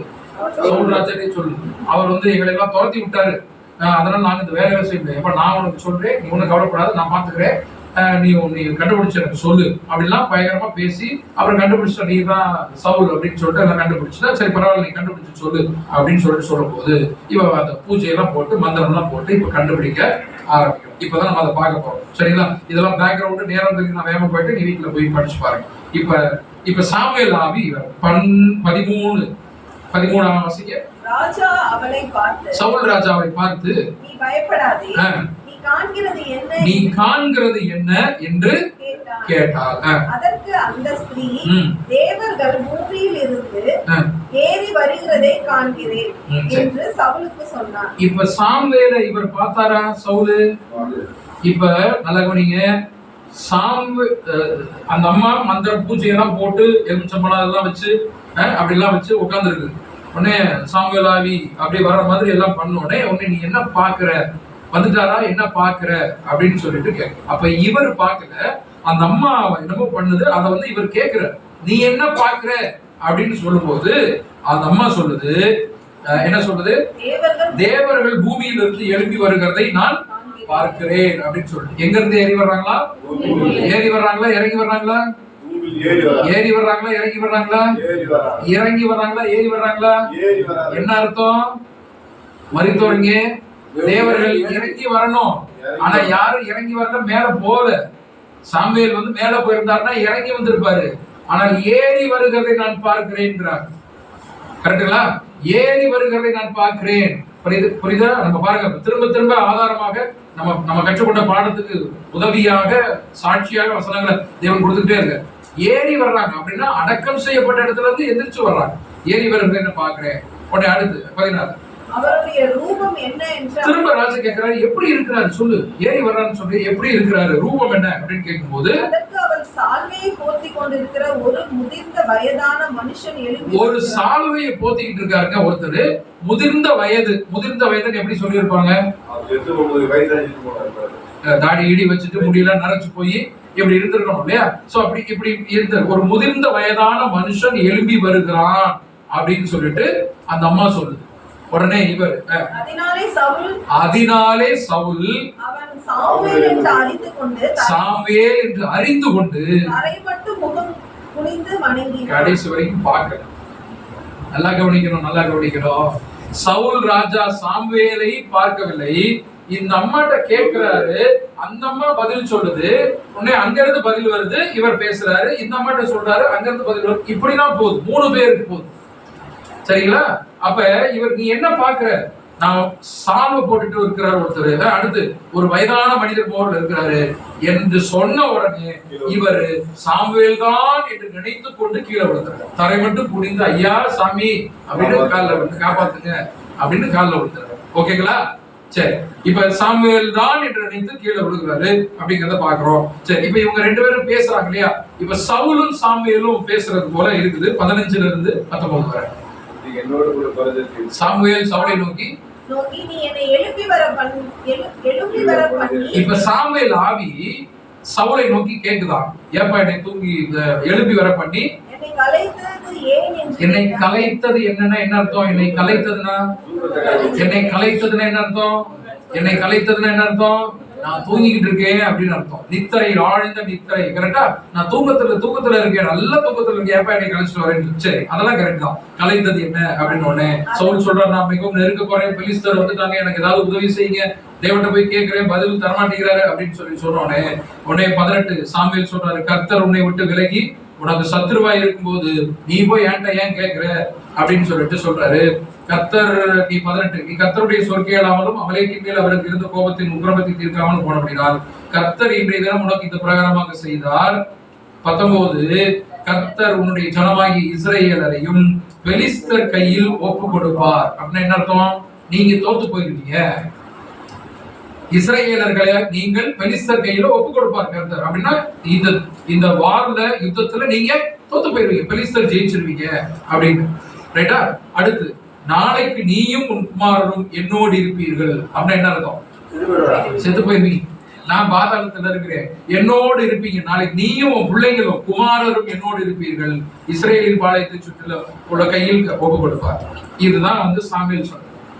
இப்ப சாமுவேல் 2 விஷயம் சொல்றாரு இந்த யுத்தத்தை குறித்து. 1, நீங்க தோத்துருவீங்கன்னு சொல்றாரு. 2வது, நீயும் உன் பிள்ளைங்க எல்லாரும் செத்து போயிருவீங்க, என் கூட இருப்பீங்கன்னு சொல்றாரு. இப்ப இதுல முதல் விஷயம் நடந்துச்சு, இஸ்ரேலர்கள் தோத்து போனாங்க, பெலிஸ்தர் ஜெயிச்சாங்க. ஆனால் 2வது விஷயம் நடந்ததா?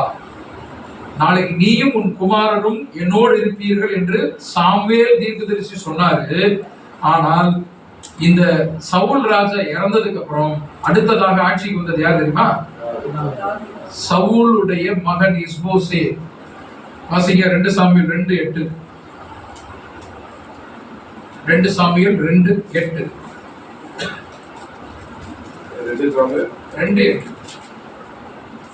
சவுலின் படைத்தலைவனான நேரின் குமாரனாகிய அப்படியே சவுலின் குமாரனாகிய இஸ்போசேத்தை மகனாயிமுக்கு அழைத்து கொண்டு போய் 9 கடைசியில இஸ்ரவேல் அனைத்தின் மேலும் ராஜாவாக்கினார். நாளைக்கு நீயும் உன் குமாரரும் என்னோடு இருப்பீர்கள் என்று சாமுவேல் தீர்க்கதரிசி சொன்னால் அது நடக்குமா? நடக்கக்கூடாது. கண்டிப்பா நடக்கணும். மகாபெரிய தீர்க்கதரிசி, இஸ்ரவேலின் மிகப்பெரிய தீர்க்கதரிசி சாமுவேல். ஒரு விஷயம் நடந்துருச்சு, ஒரு விஷயம் நடக்கல அப்படின்னாலே நீங்க நான் சொல்லல, நான் கட்டளையிடாத அவங்க சொன்னாங்கிறத நீங்க புரிஞ்சுக்கங்கிறார். தீர்க்கதரிசிகளை குறித்து நிறைய ஆண்டவர் சொல்லிட்டே வர்றாரு பைபிள்ல. தீர்க்க தரிசனம் சொன்னா அது நடக்கணும், 100% நடக்கணும். பாதி நடந்துச்சு, பாதி நடக்கல, 99% நடந்துச்சுங்க, 1% நடக்கலைனாலும் நான் சொல்லலைங்கிற. கரெக்டா? சாமுவேல் தீர்க்கதரிசி சொல்றாரு, நீயும் உன் குமாரும் நாளைக்கு என் கூட இருப்பீங்க, செத்து போயிருவீங்கிறாரு. ஆனா சவுலுக்கு அப்புறம் அவன் பையன் ராஜாவாயிட்டான். இருக்கும் சரி. அப்ப சாமுவேல் தீர்க்கதரிசி ஆவி சொன்னது தப்பு, பொய். அப்ப சாமுவேல் தீர்க்கதரிசி எப்படி பொய் சொல்ல முடியும்? எப்படி தவறாக தீர்க்கதரிசி சொல்ல முடியும்? எப்படி அவர் வணங்கின தேவனை நான் வணங்க முடியும்? இல்லை, சாமுவேல் தீர்க்கதரிசி ஆவி இல்லை அப்படிங்கிறது. ஏன்னா அவங்க பார்க்கல, இவர் சொன்னது தவறாக முடிந்தது. சாமுவேல் தீர்க்கதரிசி சொன்னது தவறாக முடிந்தது அப்படிங்கிறத நம்ம பார்க்கிறோம். ரைட்டா? அடுத்து இன்னொரு பொய்யும் சொல்றாரு, நாளைக்கு நீயும் உன் குமாரரும் என்னோடு இருப்பீர்கள். நாளைக்கு நீயும் உன் குமாரரும் செத்து போயிருவீங்கிறார். ஆனால் இந்த யுத்தமே எப்ப வந்துச்சுன்னா 4 நாள் கழிச்சு தான் வந்துச்சு. நீங்க வசனத்தை மட்டும் நோட் பண்ணிக்கங்க. 28, 25 பாருங்க. 28, 25ல அதேதான். 1 சாமுவேல் 28, 25ல இந்த விஷயம்லாம் நடந்தோன்னா, இந்த ஸ்திரீயின் இடத்தில் கொடுத்த கன்றுக்குட்டி ஒன்று இருந்தது. அதை தீவிரமாய் அடித்து மாப்பு செய்து அதை புளிப்பில்லாத அப்பங்களாக சுட்டு சவுலுக்கும் அவன் ஊழியக்காரர் முன்பாக கொண்டு வந்து வைத்தார்கள். அவர்கள் புசித்து எழுந்திருந்து அந்த ராத்திரியிலே புறப்பட்டு போனாங்க. அன்னைக்கு நைட்டு தான் அவர் போய் வேஷம் மாறி போய் அஞ்சனம் பார்த்துட்டு வர்றாரு. அன்னைக்கு நைட்டே அவங்க எல்லாத்தையும் கேட்டுட்டு கோவப்பட்டு வருத்தப்பட்டுட்டு ரொம்ப சாப்பிட மாட்டேன்னு அழுக ஆரம்பிச்சார் சவுலு. ஐயா நீ இப்படிலாம் பண்ணாதியா, ராஜா போகும்போது வீட்டுக்கு வந்துருக்கு, சாப்பிட்டு போகணும், விருந்தெல்லாம் வச்சு சாப்பிட்டுட்டு அந்த நிலைமையும் ஒரு புடி பிடிச்சு சாப்பிட்டு அன்னைக்கு நைட்டு கிளம்புறாங்க. ஓகேங்களா? அன்று இரவிலே புறப்படுறாங்க. இப்ப 29:10-11 பாருங்க. 29:10-11. இப்போதும் நீ நாளை அதிகாலையில், இது அடுத்த நாள் நடக்குது. அதாவது நைட்ல போய் விசாரிக்கிறாரு, சாப்பிடுறாரு, அவங்க போயிடுறாங்க. காலை வந்துருச்சு. காலையில ஒரு தீர்க்க தரிசனம் சொல்லப்படுகிறது. நாளை அதிகாலைங்கிறாரு. இப்ப எத்தனாவது நாள்? 2வது நாள் ஆயிடுச்சு. நாளைக்கு அதிகாலையிலே நீ உன்னோட கொண்டு சில காரியங்கள் அங்கு சொல்லப்படுகிறது. 10-11. அப்படியே தாவீது அதிகாலையில் தன் மகனை கூட்டிக் கொண்டு அடுத்த நாள் 2வது நாள் தேசத்துக்கு போறான். இப்ப 30:1 பாருங்க. தாவீதும் அவன் மனுஷனும் 3ஆம் நாளிலே, 3ஆம் நாள், 2ஆம் நாள் பார்த்துக்கணும். இப்ப 3ஆம் நாள், அது வரைக்கும் யுத்தம் வரல. 3ஆம் நாளிலே அடுத்த 31:1 பெலிஸ்தர் இஸ்ரவேலருடைய யுத்தம் பண்ணினார்கள். இப்பதான் வருது. அப்ப ஏறக்குறைய 4வது நாள்ல தான் யுத்தமே வருது. ஆனா சாமுவேல் ஆவி என்ன சொல்லுச்சு? நாளைக்கு நீ செத்து போயிருவேன்னு சொல்லு. அங்க ஒருத்தம் உன் குமாரன் செத்து போயிருவான்னு சொன்னாரு. அங்க ஒருத்தம். அப்ப வந்தது சாமுவேல் தீர்க்கதரிசியாங்கிறத நம்ம தான் சொன்னது கூட பொய்யா போச்சப்பா. 3 சொன்னாரு, அதுல 1 தான் நிறைவேறுச்சு. 2 நிறைவேறும் போது சாமுவேல் தீர்க்கதரிசி நம்ம மட்டம் தட்டி பேசுற மாதிரி ஆயிடுச்சு. ஓகே, சரி. இப்ப இன்னொரு கேள்வி கேட்கிறேன், மிக முக்கியமானதற்கானவர்களே. நம்ம யோசிக்கிற தவறுகிறோம் அப்படிங்கிறதுல இந்த கேள்விக்கான பதில நீங்க பாருங்க. கிறிஸ்தவம் யோசிக்க தவறுகிறது, அப்படியே நம்பிட்டு போறோம். நான் ஒரு கேள்வி கேட்கிறேன், வந்தது சாமுவேல் தீர்க்கதரிசி தான் என்று சொல்லிக் கொண்டிருக்கிறவர்கள், நம்பிக்கொண்டு இருக்கிறவர்கள் பார்க்கிறேன். ஒரு தேவனால் வெறுக்கப்படுகிற ஒரு தொழிலை செய்து கொண்டிருக்கக்கூடிய ஒரு பெண்ணால் மகா பெரிய தீர்க்கதரிசியை எழுப்பி வர பண்ண முடியுமா? ஒரு குறி சொல்லுகிற பெண்ணால இஸ்ரவேலின் மகா பெரிய தீர்க்கதரிசியை எழுப்பி வர பண்ண முடியுமா? அந்த அளவு மோசமான ஒரு நபரா சாமுவேல் தீர்க்கதரிசி? குறி சொல்லுகிறவளை நான் அருவருக்கிறேங்கிறார். எப்படி இந்த பெண்ணின் மூலமாக சாமுவேல் தீர்க்கதரிசி உயிரோடு கொண்டு வர வச்சிருப்பார் தேவன்? வாய்ப்பே கிடையாதுங்க. இந்த ஒரு விஷயம் போதாதான்? இதுக்கே நமக்கு ஒரு பாடம், இதுக்கே ஆராய்ந்து பாருங்க. எப்படிங்க இந்த அருவருப்பான வேலையை செய்கிறவள் அவள், அவள் சொல்லி எப்படி தீர்க்கதரிசியை கொண்டு வர முடியும்? சரிங்களா? அடுத்து கடைசியாக சவுல் மரித்து போறார் இல்லையா? அந்த யுத்தத்துல சவுல் மரித்து போறார். அந்த மரித்து போனதுக்கான ஒரு காரணமாக இதுவும் ஒரு காரணமாக பைபிள் சொல்றது. 1 நாளாகமம் 10:13. 1 நாளாகமம் 10வது அதிகாரம் 13வது வசனம். முடிச்சவங்க அவ்வளவுதான். அப்படியே சவுல் கர்த்தருடைய வார்த்தையை கைக்கொள்ளாமல் கர்த்தருக்கு செய்த தன் துரோகத்தின் நிமித்தமும் கர்த்தரை தேடாமலும் அஞ்சனம் பார்க்கிறவர்களை கேட்கும்படிக்கு தேடுதலின் நிமித்தமும் செத்து போனார். அஞ்சனம் பார்க்கிறவர்களை தேடுதலின் நிமித்தமும் சவுல் செத்து போனார். சாமுவேல் தீர்க்கதரிசியை வந்து சாமுவேல் தீர்க்கதரிசி தீர்க்கதரிசனமா சொன்னாரு அப்படின்னா ஏன் இந்த பாயிண்ட் வருது? அஞ்சனம் பார்த்தனாலதான் நீ செத்து போன அப்படின்னு ஏன் கர்த்தர் எழுதி வச்சிருக்காரு? வந்தது சாமுவேல் தீர்க்கதரிசினால ரைட், ஓகே, தீர்க்கதரிசியை கேட்டுட்டு ஜெபம் பண்ணிட்டு போறாரு பையன் புள்ள அப்படின்னு கர்த்தர் ஆசீர்வதிச்சிருப்பாரு. ஏன் இந்த வசனத்தை எழுதிருக்கணும் பைபிள்ல? அஞ்சனம் பார்த்தது நிமித்தமாக நீ செத்து போறேன்னு சொல்லிட்டு ஏன் பைபிள் எழுதி வச்சிருக்கணும்? ஓகேங்களா? சோ இதுதான் சாமுவேலின் ஆவி வரவில்லை வரவில்லை வரவில்லை. சாமுவேலின் ஆவி மாத்திரமல்ல, எந்த ஒரு ஆவியும் வரவில்லை என்பதை நம்ம முடிக்கிறோம்.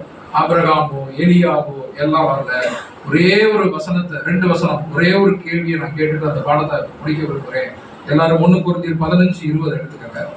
1 கொரிந்தியர் 15:20.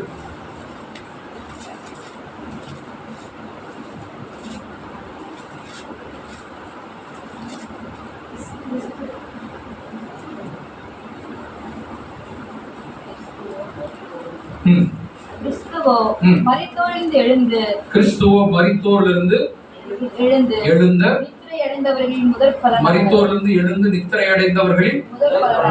பலனானார்.